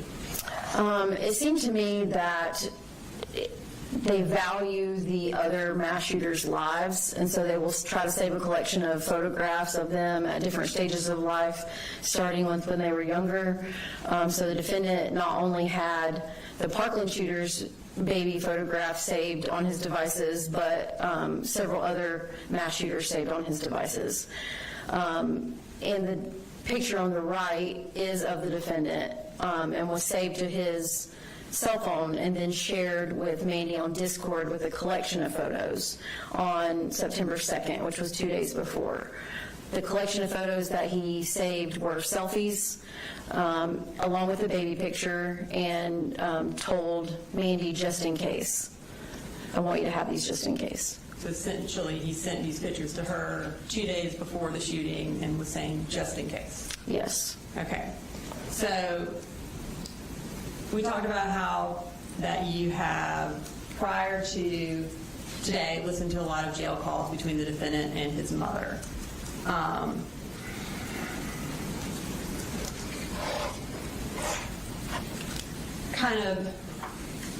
Is Marcy Gray who he talked to most in the months after the shooting? Yes. About how long did they talk? I would say from the shooting up until February of 2025. Maybe there were a couple months here and there, but then I think after that, they started back for a few months, but then it was very limited after that. And was it limited because she was essentially not allowed to talk to him at some point? That's correct. Okay. But mostly mostly the defendant's calling her and talking to her in this 6 to 9 months after the shooting? Yes. Okay. When was their first call?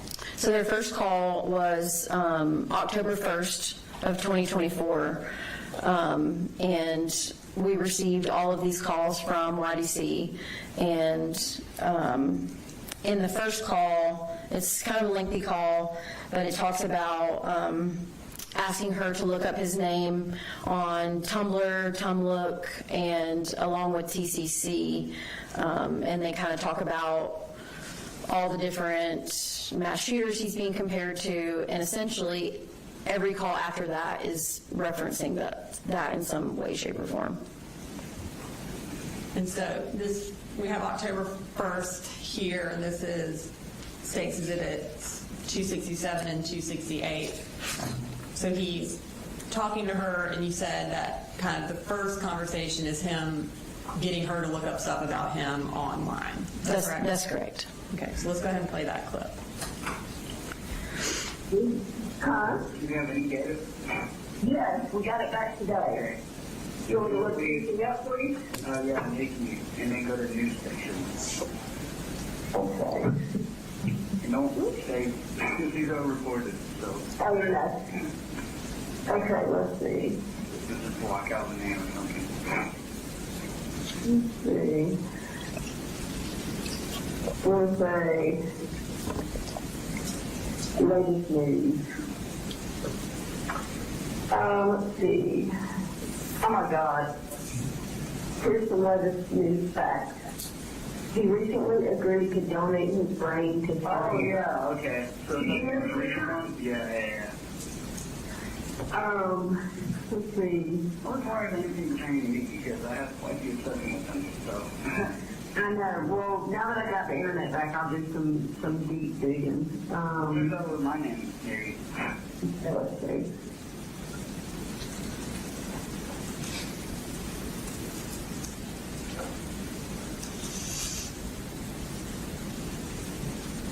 You go to tumblr.com. Yeah, come on. TUMLOOK.com. L-O-O-K. Homework? Yeah. Okay. Okay, homework.com. You see the search bar? Hang on. Say it again? Tumblr.com. Oh, Tom. Yeah. Okay, hang on.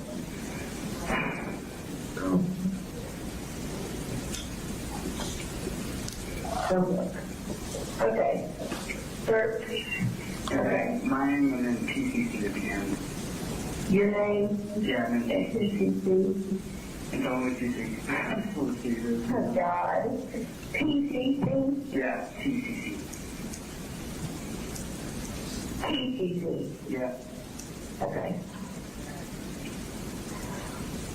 Let's see. Okay. Read off post. Okay, so the blogs at the top say Party F Rocca. Oh my gosh, yeah, read the post. I know her. Okay, sorry. Kip Tinkle with my blood. I know what I'm doing. It might seem insane to some people, but blood art is a thing. I don't know. Oh, yeah, there you are. Well, it's the hashtag, the hashtag. Oh, okay, here's the next one. Breaking news. Here's the latest on the investigation. And it's got a screenshot of an article.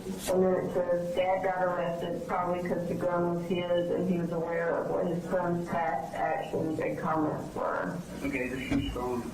You can find the blog, see the post. I am.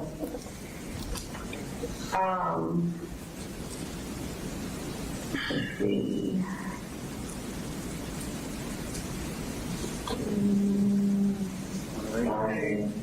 Sorry, I'm reading through them.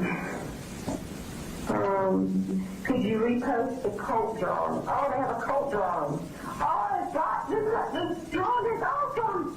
Fan art. What is it? Is it me? Oh my God, it looks so awesome. I love this community so much. Oh my God, I'll definitely print this out and bring it to you. Okay, keep scrolling. Okay. Okay, so I want to unpack that a little bit. So essentially, he is directing her where to go, and she's scrolling through articles. Is that accurate? That's accurate. And she's kind of telling him what she sees from what she searches. Is that what they essentially do every time they talk on the phone? Yes. And is it generally related to the defendant and him being a mass shooter? Yes. Okay. Is it related to how popular he is as a mass shooter? Yes. Okay. At the very end of that call, he gets very excited about the fact that there's fan art about him. What exactly is fan art? Within the TCC, they can create different, like the edit we saw earlier in the video, create different edits like that, or create different visual representations of mass shooters in different drawings and different media. And did he have on his phone fan art of other mass shooters as well? Yes, he did. Okay. So this is kind of the setup for how they talk on every call. And previously he mentioned that the defendant sent selfies to Mandy on Discord and said, just in case. Did those selfies ever get released by Mandy? They did. Okay. And does he talk about that in any of his jail calls? Yes, he does. And what was his attitude about those selfies being released? He was excited.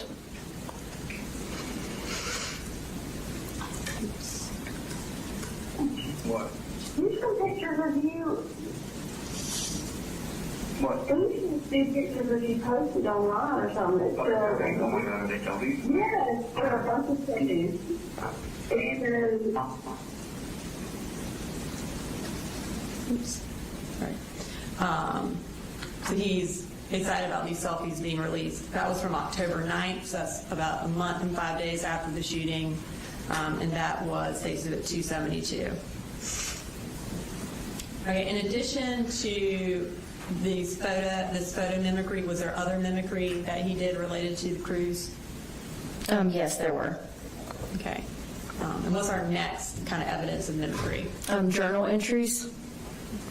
And are these journal entries the Parkland shooter and then also the defendant's journal entries? Yes, ma'am.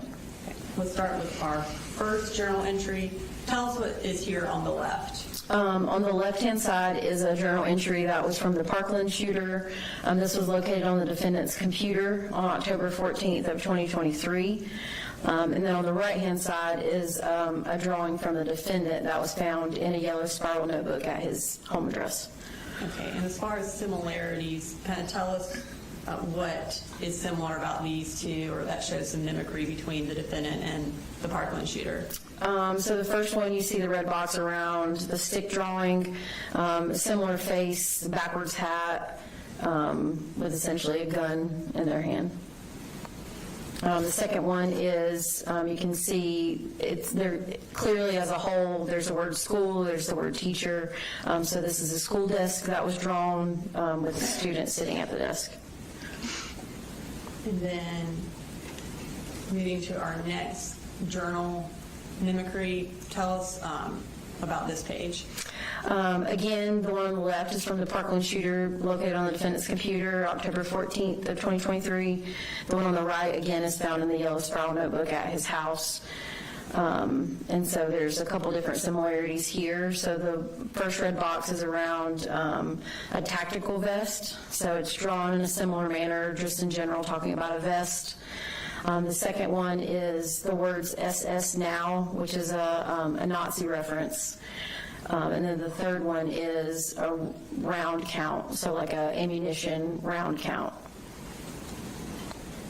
And then here's our next journal entry, our final journal entry for Cruz and the defendant. This particular one on the left-hand side was from the defendant's cell phone extraction, and it was saved April 19th of 2024, and it says, pull, pull, pull, pull the trigger, you will win, just don't be stupid and keep your mouth shut. And the one on the right was in that same yellow spiral notebook. At the top, it just says breathe, pull, pull, pull, reload, click. So they both reference pulling and talking about pulling the trigger. And then our next piece of mimicry for the defendant and Cruz is what? Phone notes that were found in the defendant's cell phone. Okay. And kind of starting with the Cruz's phone note, you mentioned earlier that he had an investigative summary of the defendant's cell phone. Is that what this is? It is, yes. Okay. So this was saved on his phone, on the defendant's phone? Yes. And what does this note say, and when was it written? This note was written December 30th of 2017, and it was actually accessed by the defendant on his cell phone as late as September 4th, the day of the shooting at 8:10 a.m. And it says, control your breathing and trigger pull. You're the one who sights in the rifle for yourself. Adjust the scope to your shooting ability. Keep that adjustment every time. You have to shoot to yourself only, to oneself. My trigger squeeze is my one's ability every time. And the one on the left was accessed on September 4th. That's the latest time it was accessed, but it was still on his computer, extraction and phone well before that. Okay. And then the note on the right, again, is from the cell phone extraction. It was created April 2nd of 2024, and it's titled Mantra, and it says breathe in, pull, pull, pull, breathe out. If it jams, take the magazine out, cock it back, insert the magazine, repeat. So they both have similarities in breathing and then, again, pulling the trigger. In phone notes, are they something that, for lack of a better term, gain traction within this TCC if they get released? Yes.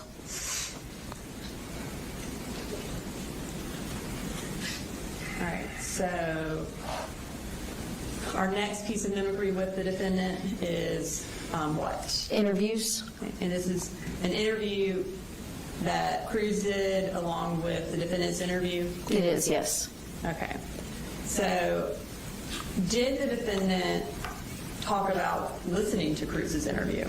He did on his Discord account. So here we have Mandy, this is from August 29th of 2024. Mandy talks about how she's watched the interrogation 7 times, all 10 hours, and then rewatches it a few more times every year. And what does he say in response to that? He says 7. I'm at like 8.5. I'm like halfway through on my 8th time at the moment. So real. It seems like I always catch something new. And so he had sounds like a working knowledge of that interview. In reviewing the defendant's interview in conjunction with Cruz's interview, were there any similarities between the two? Yes, there were several similarities. Okay, and what's the first one that kind of stands out? So this is kind of put into like a chart view. So on the left-hand side is the Parkland shooter interview, what was said, and on the right is the defendant's interview. And the first kind of category is voices. So on the Parkland shooter said, the voice is in me. And the defendant said, I just hear them sometimes inside. It's mostly kind of like whisper. It's always inside. The second one, the Parkland shooter says, just a voice with no name telling me what to do. And the defendant says, I don't even want to say fighting off these things, but it was more of like hoping that the facility and these brainwaves and stuff that are completely just making me do shit. I've said shit within the past month that I've never said. The Parkland shooter discussed the voice telling him to commit the school shooting throughout his interview. And then the defendant said, was asked what made it today, and he answers, I was told via waves. It was a multitude of people that it was going to be sometime soon. It was either going to be possibly today or tomorrow. In the Parkland shooter's interview, the question was, do you always obey what the voices tell you to do? And the Parkland shooter answered, I try not to. And the defendant was asked, when these voices are talking, do you ever agree with them? And his answer was no, not at all. In addition to this kind of very similar discussion of voices, was there another similarity between the two interviews that jumped out? Yes, and this one was titled Disassociation. So the Parkland shooter says it's blank when he asked how he got to the school. And the defendant said, I completely just became decentralized through all of it. I came back and I was on the fucking floor. And the Parkland shooter's interview, he said, I can't remember anything. And then when the defendant was asked, do you remember how many shots you fired? He answers, I can't remember. I'm sorry. Really, really anything. And earlier today, Mr. Smith played some jail calls with the Dr. Richards. Did any of those jail calls show that the defendant was not disassociated? Yes, there was a couple where his mother was reading an article about something that was said about the shooting, and he responds basically saying that's not true. I wasn't banging on the door, different situations like that. And then that's our last piece of evidence of mimicry, and now we're going to move to kind of evidence of planning related to Cruz. Kind of tell us what we're going to talk about here.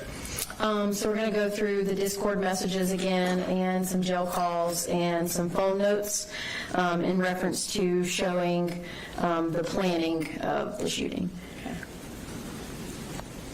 Okay. And again, during the defendant's interview, he gives a reason for why he chose September 4th.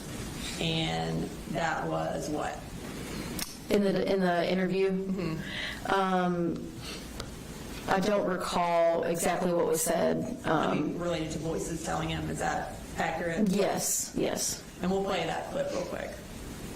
Over the past few months that you've been thinking about shooting at the school and killing people,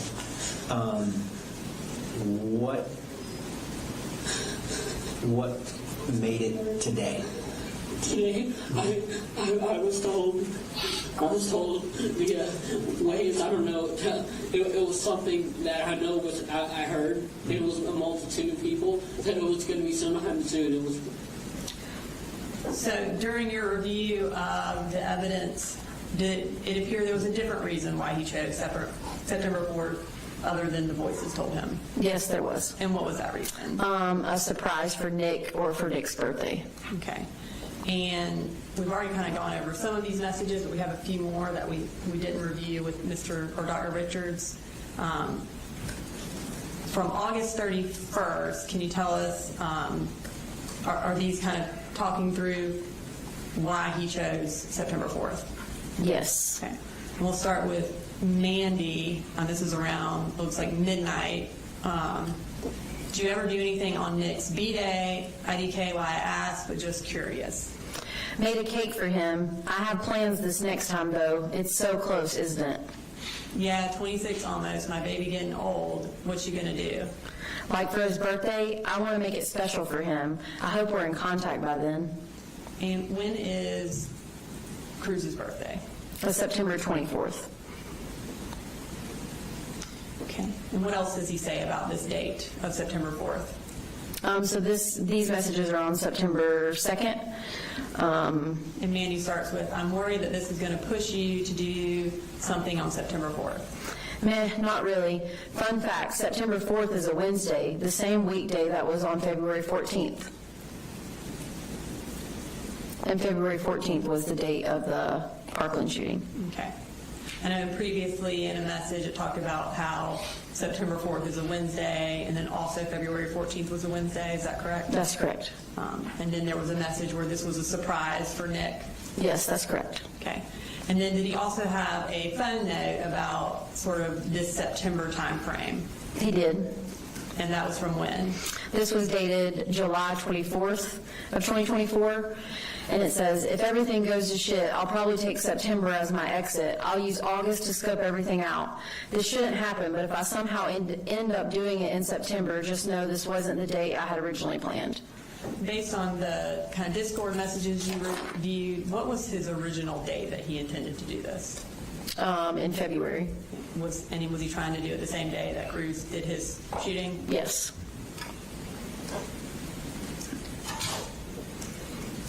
Okay, and so in terms of evidence of planning related to Cruz, kind of tell us about this phone note. This note was titled Prison, and it was July 26th of 2024.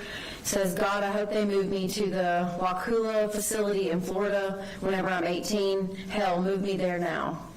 And who was at that facility? The Parkland shooter. Okay. Now, okay, tell us why this is in the planning section. What does it show?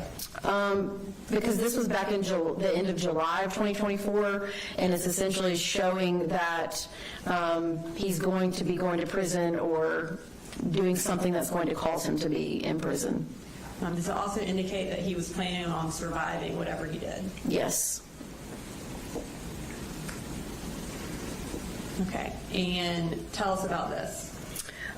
So in terms of, we just talked about going to prison, there was also this edit that was shared with Mandy on Discord on August 29th of 2024, and it references also prison.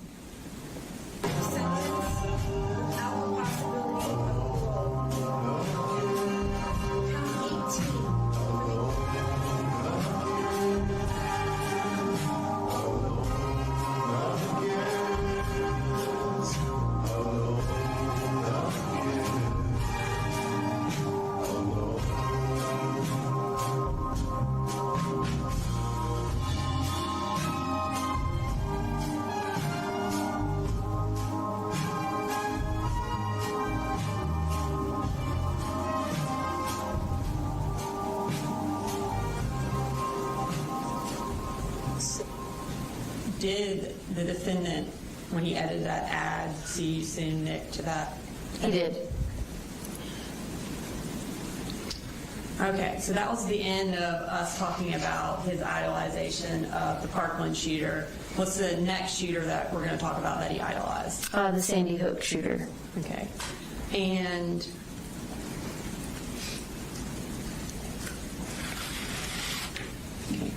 So again, we're going to kind of start with that evidence of obsession. What time frame was the defendant obsessed with the Sandy Hook shooter? Going back as far as we have the record, so back from October of 2023 until the day of the shooting. Okay. And did he also have photos of him on his Discord or on his phone? He did. Okay. And are these some of those photos? Yes, just a short collection of them.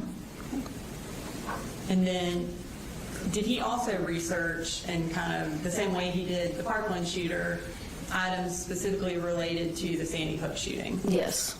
And can you take us through the stuff that he researched? Yes, so the Sandy Hook shooting 911 call, shooter's Discord chat logs, and these are things that he actually had saved, not just Googling it. These are items actually saved. Sandy Hook investigative report, video of search warrant execution of shooter's house, shooter's death certificate, shooter's daily schedule, Sandy Hook after action report, shooter's writings and school records, which was 1,448 pages, report of the Office of the Child Advocate for Sandy Hook, transcript of the shooter's audio recordings, shooter's spreadsheet that details mass shootings since the 1700s, timeline of the shooter's life, which was 34 pages, typed document authored by the shooter, which was 8 pages, and videos from the shooter's YouTube channel. And again, is that the actual 911 call that was made by someone from Sandy Hook? Yes, it was. And then is that the actual investigative report that the law enforcement did after the investigation into Sandy Hook? Yes, it was. And then the search warrant execution of the shooter's house, is that a video of the shooter's residence after the crime was committed? Yes, it appears as like a crime scene investigator took a video during the search warrant and going through all the evidence in the house.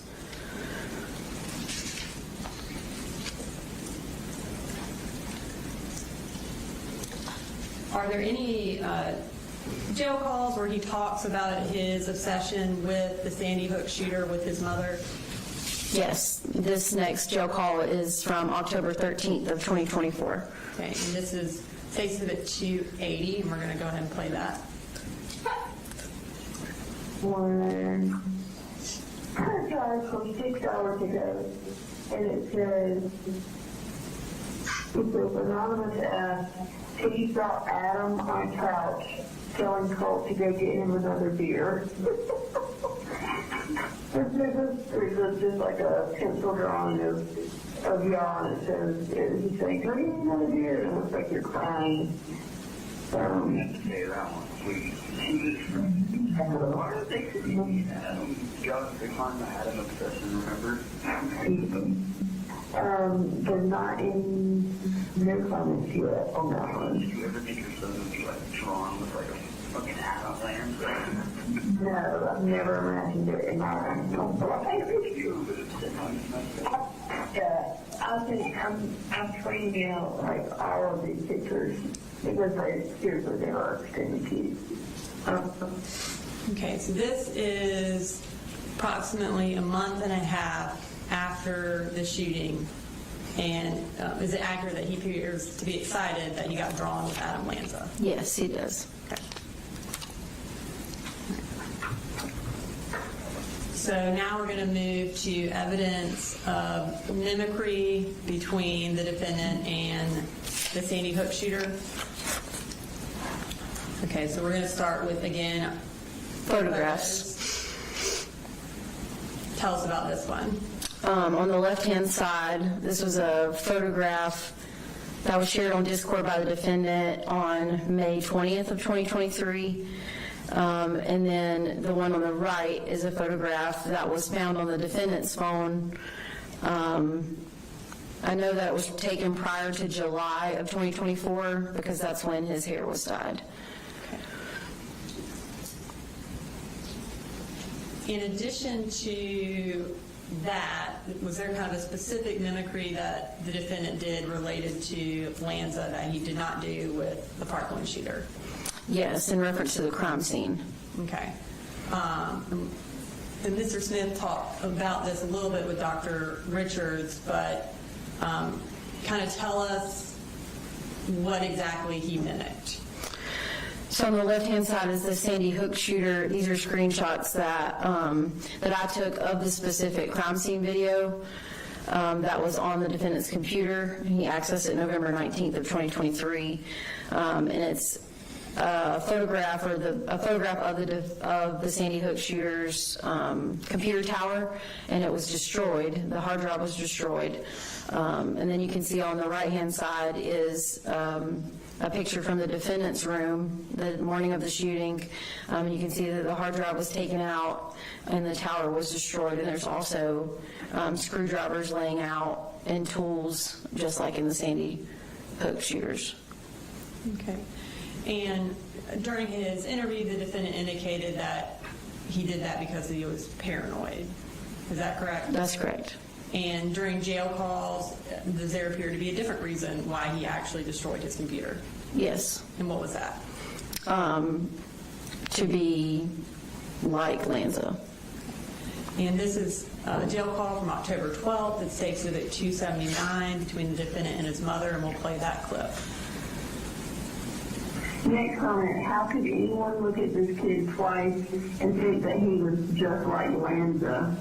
In quotes. I guess people have been saying that. What's in my room thinking you're really connected to the computer on the floor?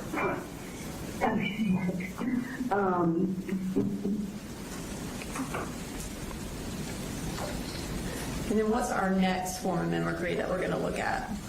Motive. And kind of what time frame are we talking about where he is mimicking Lanza's motive in committing a mass shooting? Going all the way back to 2023. And is that kind of the May 2023 time frame? It is, yes. Where was he in school at that time? He was in Jefferson City Schools. Okay. So we're going to start with some Discord records that show this, and this is from May 19th of 2023. Can you tell us, can you read through these for us? Yeah, so this is his Discord, like you said, from 2023, so there's a different username. He says, I print a shirt with Adam on it, easy, and under it say, for Adam, or some shit, because I feel like Adam had a logical reason to kill those kids. It's morbid, but think of the suffering they would endure later in life. So in reality, he did a good deed, right? What if we die and we see Adam in the distance and he says, you have done well? And at this time, when he's talking about committing a mass shooting, is he talking about committing it to an elementary school like Lanza did? Yes. Okay. And are there some fun notes that kind of also talk about that same motive? Yes.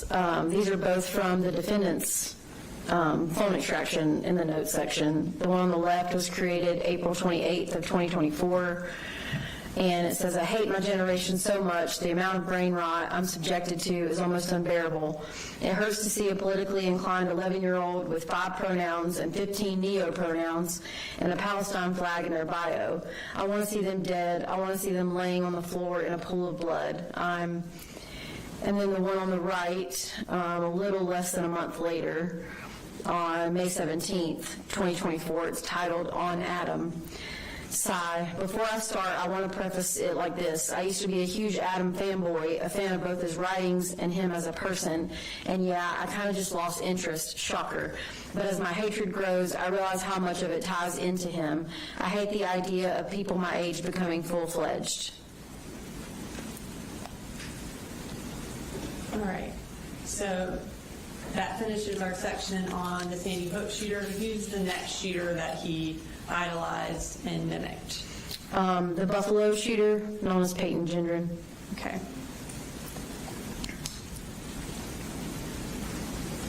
And we'll talk briefly about some evidence of his obsession with him.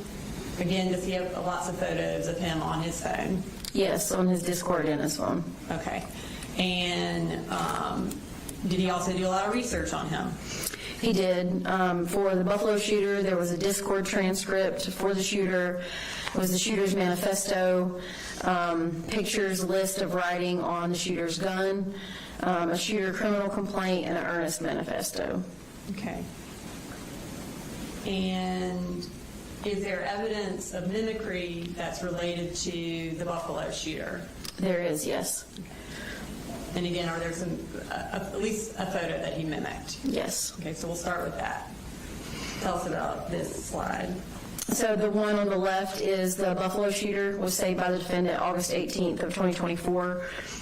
And then the ones on the right are of the defendant, both of them, and they were located on the defendant's cell phone. Okay.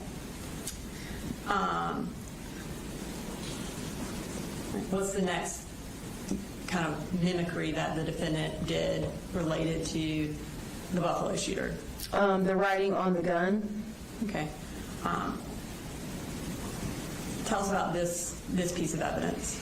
This is one of the notes that was saved on the defendant's cell phone. It's titled "On Gun," and this was the creation time was May 11th, 2024. And this is a list of essentially things to write on the gun that were also written on the Buffalo shooter's gun, some of them. And what's the type of writing that he has on here? Like, what is kind of the general idea of the words that he's... Hate speech, racist propaganda. Okay. And you indicated that the title is "On Gun." At this time, did the defendant have the rifle that he used to commit the school shooting on September 4th? Yes, he did. Okay. And specifically, this 1352, was that on the Buffalo shooter's gun? It was, yes. And is that also racist propaganda? It is. Okay.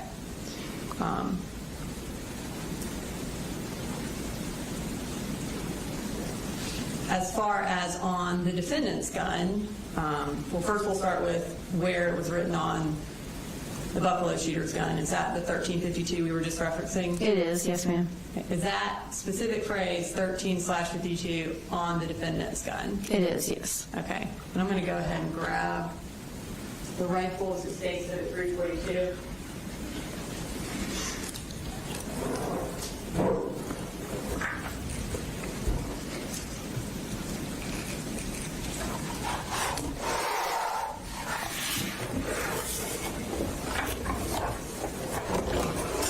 Do you recognize that?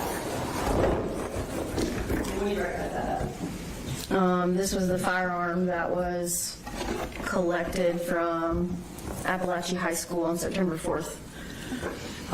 Your Honor, this time I'll introduce some evidence states that at 342. Alan, any objection? Submitted. Okay. Can you show us where on the defendant's rifle this 1352 was written?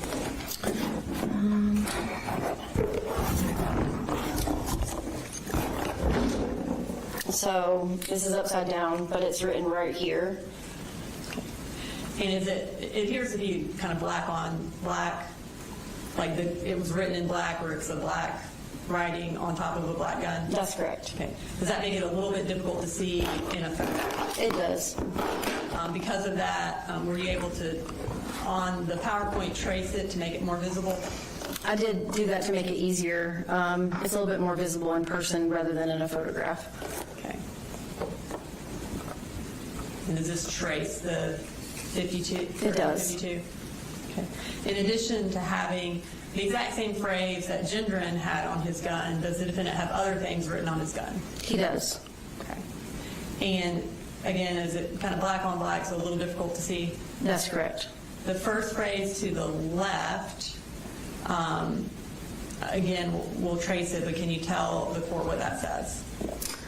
Yes, it's a /CM / and then there's an emoji that he used a lot in his Discord messages, /R9K /, and this would have been located right here. Okay. And based on your research, training, experience, does this appear to be a reference to something in particular? Yes. So in reference to the CM, cute male / with the emoji, and then /R9K, which was a popular 4chan chat room, similar to like the Discord stuff. And is that like a chat room that the TCC was involved with? Or- Yes, like-minded individuals with violent urges to talk about ordinary people. And then also up here on the top right, what was the writing on that part of the gun? This is just a heart with an exclamation point, and it's right here. Okay. And then our final writing on the gun, where is that located? It's in between the 1352 and the heart with the exclamation point, so it's right here on the gun. And it's 38/PM, which is a reference to the Sandy Hook shooter, meaning 38 rounds per minute. Is that approximately how many rounds that it's alleged that he shot? Yes. All right, so now we're moving to the final mass shooter that the defendant idolized, and who is that? Can we put this back over here?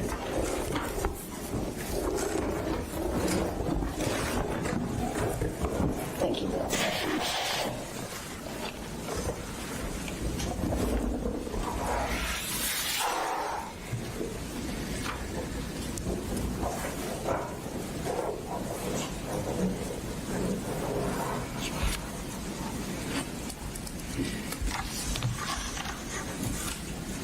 And that was the Aurora Theater shooter. Okay. And that was in Colorado? Yes. Okay. So again, we'll first start with some of his evidence of obsession with this individual. Did he have photos saved on his phone in Discord similar to the other mass shooters that he idolized? Yes, he did. Okay. On that bottom right drawing, is that an example of fan art? Yeah, it can be, yes. Okay. And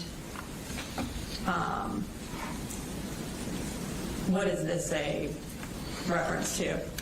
This is another phone note from August 9th of 2024, so a little less than a month before the school shooting. And there wasn't a title, and it says, "Hi, James, sorry, this is almost surreal for me, ha. I debated sending a letter because I kind of figured it'd just be denied, but here we are. So how are you? You okay? I'll try to be as pure, but Allenwood has quite a lot of regulations as far as mail goes, so please." So this appeared to be like a draft of an email he was going to send to Holmes? Yes. And did it appear that he ever actually wrote an email to him? No, he did not, but he did do research as to what facility he was at and saved a screenshot of where to send mail to. Did the defendant also do a lot of research on James Holmes? Yes, he did. Okay, tell us about that. There were journal pages from the shooter. There were prison records related to the shooter. Viewed a documentary related to the psychiatric evaluation of the shooter. He Googled James Holmes gear, saved numerous photos of the shooter, and post-shooting had numerous conversations from custody about the Aurora Theater shooter. So post-September 4th, did his obsession kind of shift from Cruz being his main obsession to Holmes being the main obsession? It appeared that way. Okay. Right. Are there any jail calls between the defendant and his mother related to this obsession with Holmes? Yes. Okay. And this is from November 6th of 2024, and it states Exhibit 301. That's right. Oh yeah. Also tell Caitlin about infatuation with Holmes. I've been looking into his case a lot recently, and I found a lot of things that connect with me and him. You got something to write down so you know what to bring up? I'm typing it. Alright, and also that in the back I switched a bunch, but I feel like this one's kind of permanent, like with him. Like I haven't felt this kind of way before. Caitlin, also. And does he have another call with his mother about Holmes? Yes, this one is from December 3rd of 2024. This is State Civic 318, so we'll go ahead and play that. There's a couple, here's one of him That's not that it's so like done. There's like some kind of little, like a computer screen or something, like an old school screen behind it. I like that one, yeah, I want that one. Right on. And he's got like blacked out eyes. Sometimes he took that one right the night right before he left for the theater. Okay. But he wearing like some crazy contacts or something. That's why he's got. No. Do you like his red contacts, by the way? I think they look cool. What? Do you like his contacts, by the way? I think Yeah, I think they were really cool. Kind of freaky, but I think it was cool. Okay. Just looking for any other ones that would not set off the alarm bell. I think those are the main kind of included ones that weren't mainstream. So talking a little bit more about that, the defendant references, I want that one. Is there an indication from these jail calls that the defendant's mother is actually bringing him pictures of homes? Yes, it seems that way. Okay. And she also mentioned setting off alarm bells. Is that something that she's not supposed to do? That's correct. And is it, I guess, are pictures screened at the YDC? Yes. All right. In addition to these phone calls, did the defendant make any edits of homes like he did of Cruz? He did. Okay. And is this one of those edits that he made? It was, and this one was a few days prior to the shooting and was shared with Mandy on Discord.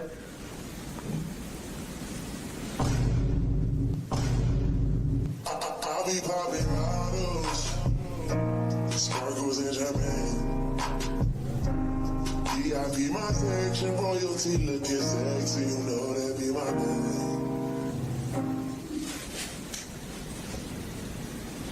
Did the defendant, again, did he mimic homes just like he's done with all these other mass shooters? Yes. Okay. And did he mimic photos? He did.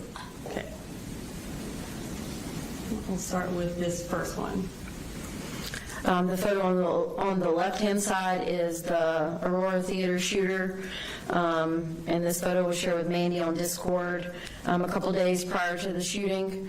And the one on the right is of the defendant and was shared with Mandy on Discord on September 2nd of 2024. Okay. And then tell us about this also from September 2nd of 2024. So this is a Discord chat in reference to the photographs, and he says, James Holmes sheets, red silk. And in addition to having these pictures showing the defendant with red sheets and James Holmes with red sheets, do him and his mother also talk about these red sheets on a jail call? They do. Okay. And what's the date of that phone call? A call on December 3rd of 2024. So now we're at 3 months after the shooting, and he is still talking about James Holmes. Is that correct? That's correct. Okay. And this is from State Exhibit 317. Here's one of him with his armchair, and it looks like he's laying in a bed, and he's got earbuds. Yeah, I want that one, yeah, that one. With the tongue sticking out. That image was actually what inspired me to get my red sheet. What? Yeah, if you guys Oh my God, you're looking I like think it is a partner crime scene photo, so you can go out and do, so that's why. Oh my God.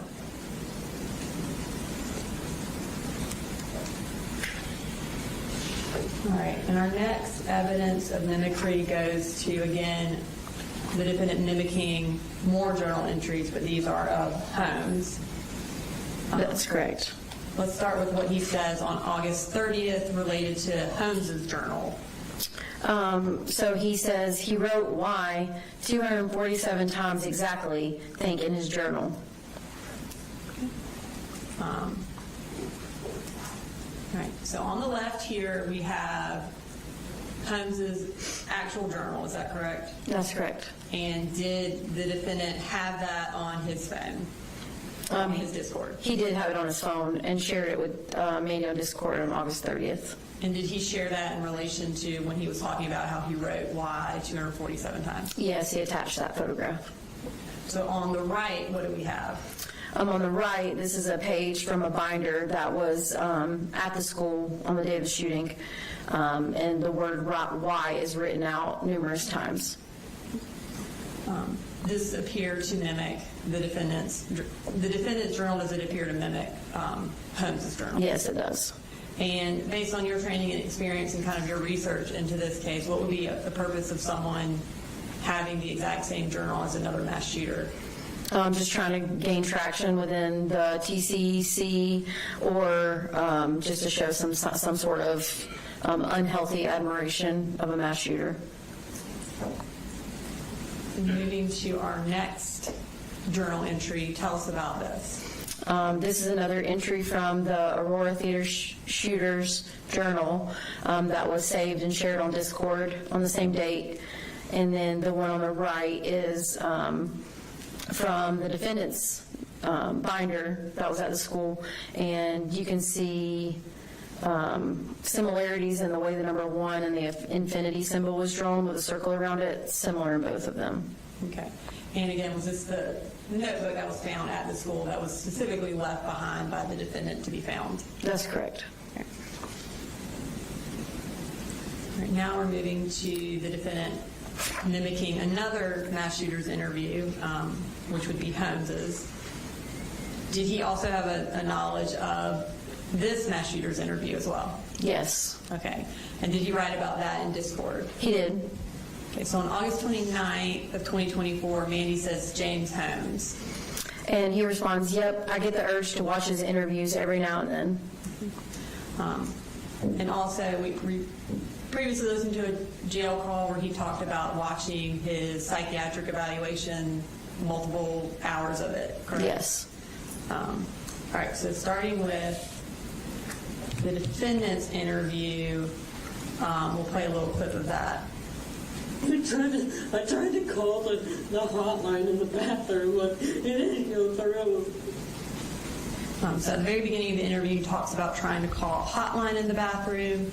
Does the Aurora Theater shooter also talk about calling a hotline? Yes, in his psychiatric evaluation, which the defendant Googled and watched, it says, called the mental health hotline at 12:30 a.m. from his car right before the shooting, claiming, "I called for one last chance to turn back." So the defendant talks about him calling it from the bathroom. Was the bathroom the defendant's staging area for getting ready for the shooting? It was. And then he also talks about in reference, basically, this was when he was trying not to do the shooting. Yes. Is that similar to the Aurora Theater shooter, and he was trying to call the hotline in an attempt, like one last chance to not commit the shooting? Yes. Did he also call from his staging area, which was the car? The Aurora Theater shooter, yes. Okay. So obviously there's a large similarity between those two. Did you review the defendant's phone to look for whether or not he did in fact call a hotline or attempt to call a hotline? I did. We received call detail records from all the phone numbers that were used by the defendant and the physical phone itself, and there were no attempts to call a hotline. Okay. All right. And then we're going to move to the defendant's mimicking Holmes's mental illness.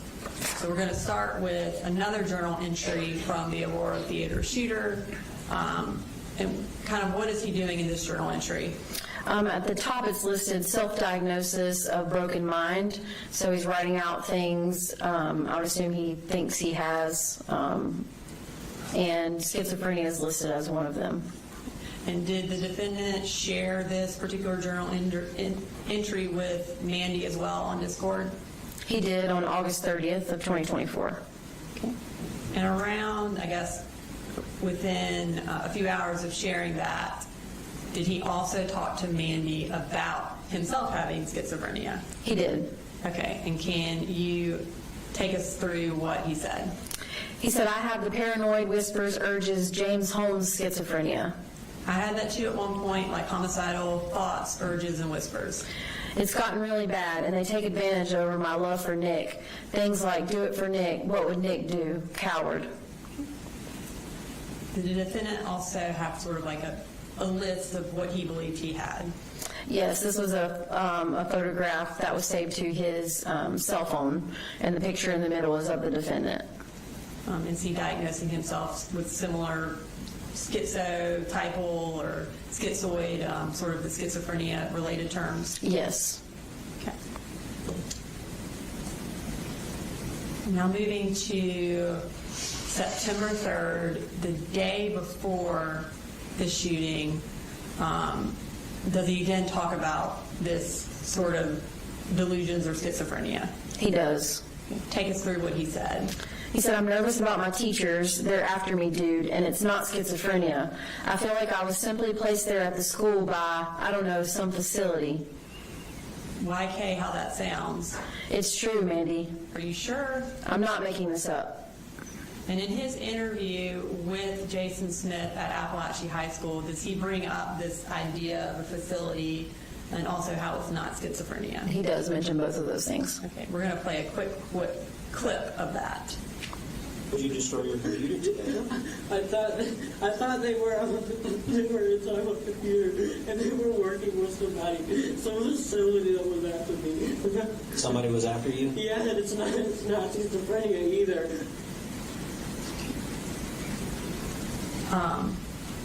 And then him and Mandy talk further about this idea of somebody being after him. Also on September 3rd, she asks, who is the facility, and what does he say?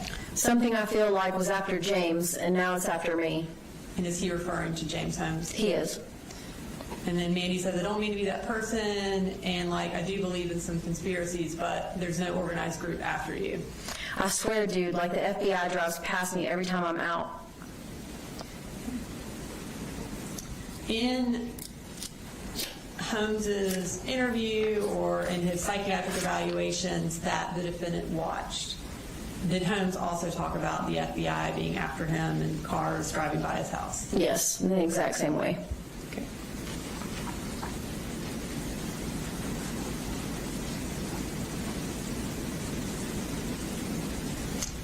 All right, and here's our final kind of Discord clip about this. This is also from September 3rd. Take us through this one.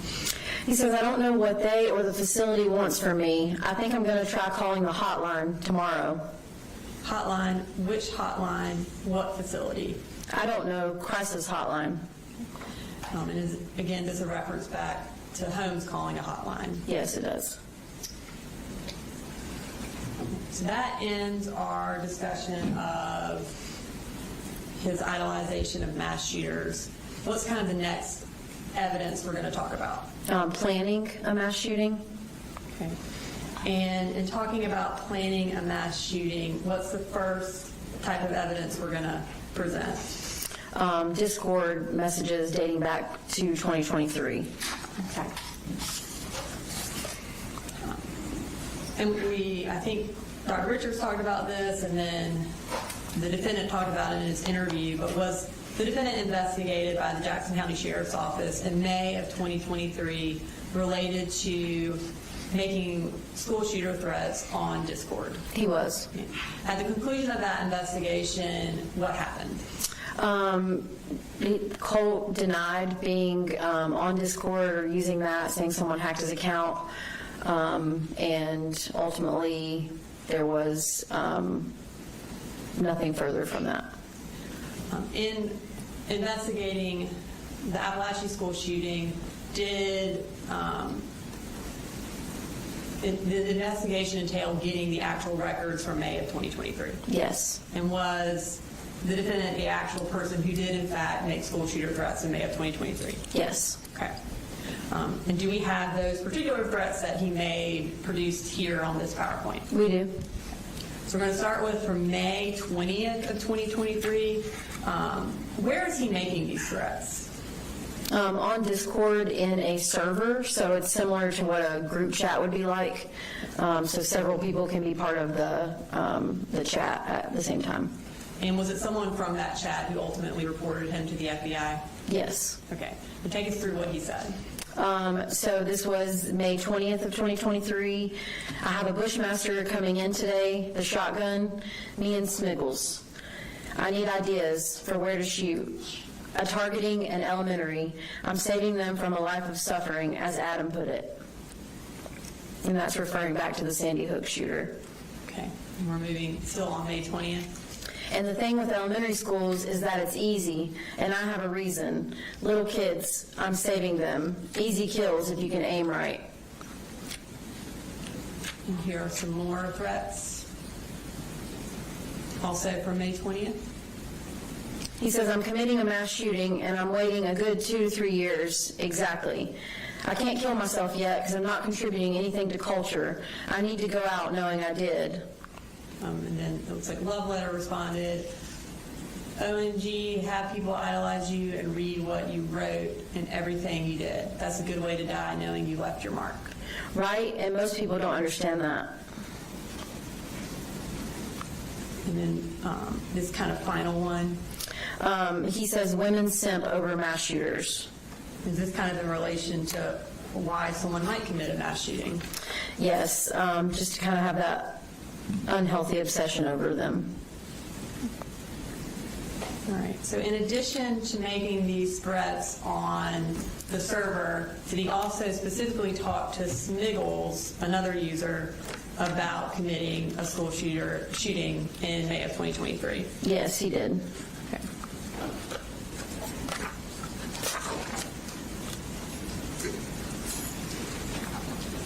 All right, so let's talk through some of those threats that or planning that he did with Smiggles. And this is from May 18th of 2023. Yeah, so this was 2 days before the server chat room.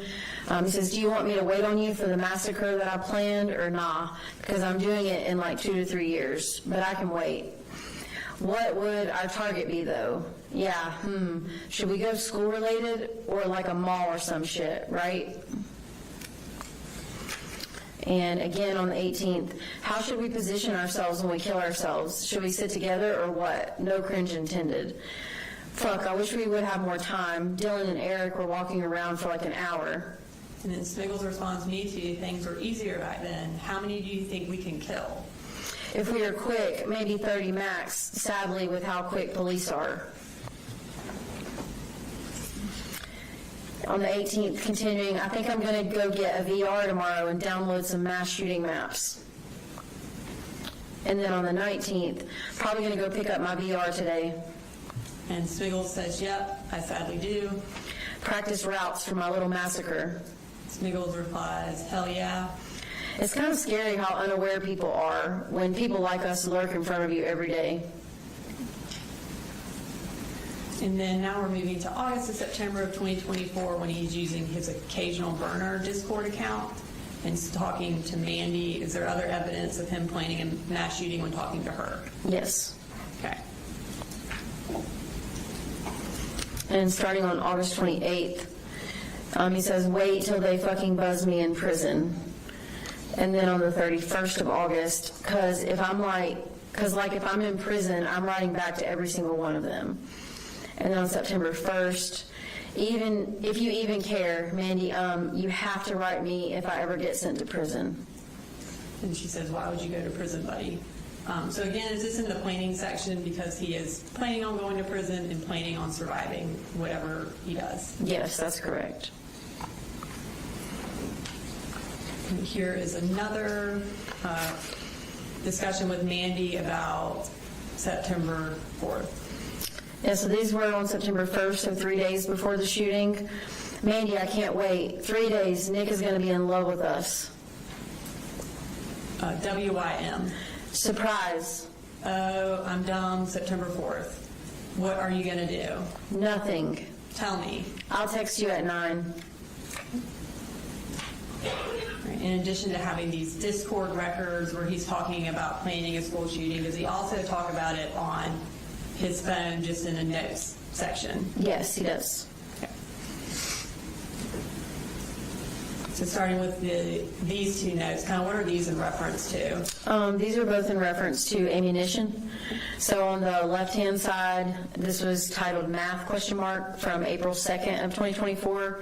It says 50 count box of 223s is $30. 50 times 3 equals 150 rounds. 30 times 3 equals $90. Ugh, so expensive. So 3 50 round boxes is $90. And on the right-hand side, the creation date was August 3rd of 2024, titled Ugh. It says, I swear to fucking God, I'm seriously about to do it. Once I get 150 rounds, I'm doing it. I don't care anymore. Fuck waiting until February. This is it. I'm fucking doing it within a month from now. Okay, and then, so that was modified on August 7th. Does he text his father about that 150 round number? Yes, 3 days later from that modification date on the note, he texts his dad, could you stop by Academy and pick up a 150 round pack of 5.56? If they don't have any 5.56, 223 will do. Okay. And then now we're moving to more phone notes, kind of planning what he's going to do. Can you take us through these? The one on the left is April 27th of 2024, and it says, I hate my generation. I fucking hate it. I really do. Please kill me. I hate everyone and everything. I can't function knowing these people exist. Why is no one dead? Dear God, why is no one dead? Until that day in that classroom, everyone's dead. And this is approximately 4 months before he actually commits the shooting. Yes, and that one was titled Poem. On the right-hand side, this one's titled Anger 1. This was created on May 16th of 2024. It says, why am I choosing to do it now? Because it's my only chance to strike on a generation I oh so dearly hate the most. I fucking hate it. Why wasn't I born in the early 1900s? I spend hours on Fallout fantasizing about being in that era, that generation. Everyone was so formal compared to. And we've got some more phone notes from May 17th and May 18th. Yes, so May 17th, titled Anger 2. God, I hate it. I fucking hate it. Why are people my age so fucking different? Like, I genuinely wonder why I'm choosing to do it so early, and that's just it. Why let them grow into society only to make it worse? And the title Pleading 1 on the 18th of May of 2024. Everything is crashing. What it is, I don't know. Why was I what? I can't stop it. There's no stopping it. It's pointless. I should just kill myself and let it end there. But no, I'm being pushed into this. Why? And when it finally happens. Okay. Now we're moving to July 24th of 2024, a little over a month before the shooting. This one's titled Longer. Guys, I don't think I can do this for much longer. I've had multiple panic attacks within the span of like 2 days. I genuinely don't have the strength to make it to February. My homicidal tendencies are growing rapidly. It's over. I lost. And then here is another note from July 31st of 2024. It states high school it is. All right. What is the significance of July 31st? In reviewing all the evidence in compilation that was collected during the school shooting investigation, it was determined that he was trying to go back into 8th grade for that beginning of that school year, and a phone call was made to the school at the end of July, and he had to be enrolled in the high school. So July 31st, when he wrote high school it is, that's the day that he found out he would be in high school. That's correct. All right, and then we're going to move to these last notes in relation to Colt Gray. Can you tell us what he writes here? On July 4th of 2024, it's titled Dad, and it says, I swear to fucking God, my dad might end up as one of the victims. These final few months have been hell and will be hell, living with this whiny, narcissistic, self-centered, childish fucking retard. 54 years old, by the way. If he doesn't end up dead, I ask that the system fuck his ass up. Thanks. Okay. And then does he later change his kind of tune about what he wants to see happen to his dad? Yes, on the 26th of August of 2024, it's titled For Text, and it says, "It was not, and I mean it was not the negligence of my father. It is well documented that I was the one who set out to kill. I threatened my dad on multiple occasions whenever he would take my guns. He was scared. He knew I wouldn't be able to control myself, and I would only put him and my siblings at risk. He was cornered. Well, he should have just called 911. And risk having a hostage situation, a familicide, a shootout with the police. So do not charge him, as you know, just as much as everyone else. It would be unconstitutional. The Crumbly parents had a petite little angel who they could have easily taken to a mental hospital. No threats or acts of domestic shit there. My dad tried, but was only met with more threats and risks from me. That is all I have to say." Sunday, August 25th, 2024. So this is 9 days before he commits the shooting, and it appears he's attempting to cover for his, or planning to cover for his dad. Is that correct? That's correct. And does he continue that narrative when he talks to police after he commits the shooting? Yes, he does. Okay. We're going to play kind of a clip from his interview where he does attempt to cover for his dad. Can you tell us about the pictures that are going to show up on the screen as we're playing that interview? So going through the defendant's cell phone extraction, there are numerous photos of himself with 2 different types of guns in his possession in his room, along with boxes of ammunition, magazines, and it was from a period of time in these particular photos dating back to the beginning of August until the day of the shooting. There were several others found before he even dyed his hair, dating back to May, in which he had photographs of himself with weapons in his room. So all of these photos would be, or most of these photos would be from approximately August to September, where essentially the defendant says the guns were hidden from him. Is that correct? That's correct. All right, so we're going to play that clip and shows those photos that were found on the defendant's phone. So you said you looked for a while for the gun today? Yes, sir, because he hid it. Yeah. That's what I'm trying to say. It wasn't his fault because Where did he normally keep it? in his room. Do you know where in his room? I think it was his closet, but when I found it, I think it was in his toolbox. I can't remember. He definitely tried his hardest. I know he did. Okay, but you told your dad. When did you tell your dad to move it? You said was it months ago or days ago? It was like a month ago. I've definitely been fighting this off for so long. Oh my God, this is so dramatic. I know for all of you, I'm so sorry. And you said you think it was in his toolbox? I think it was, yes. It was somewhere really well hidden.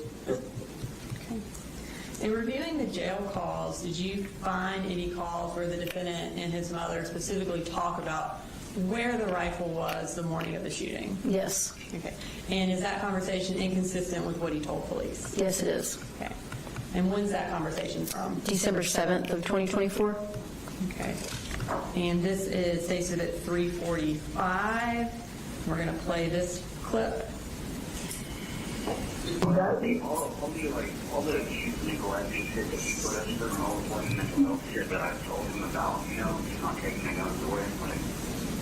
It's more than enough. Maybe I should say they weren't even put up. They were like, that rifle was in my room that morning. It didn't stay in my room.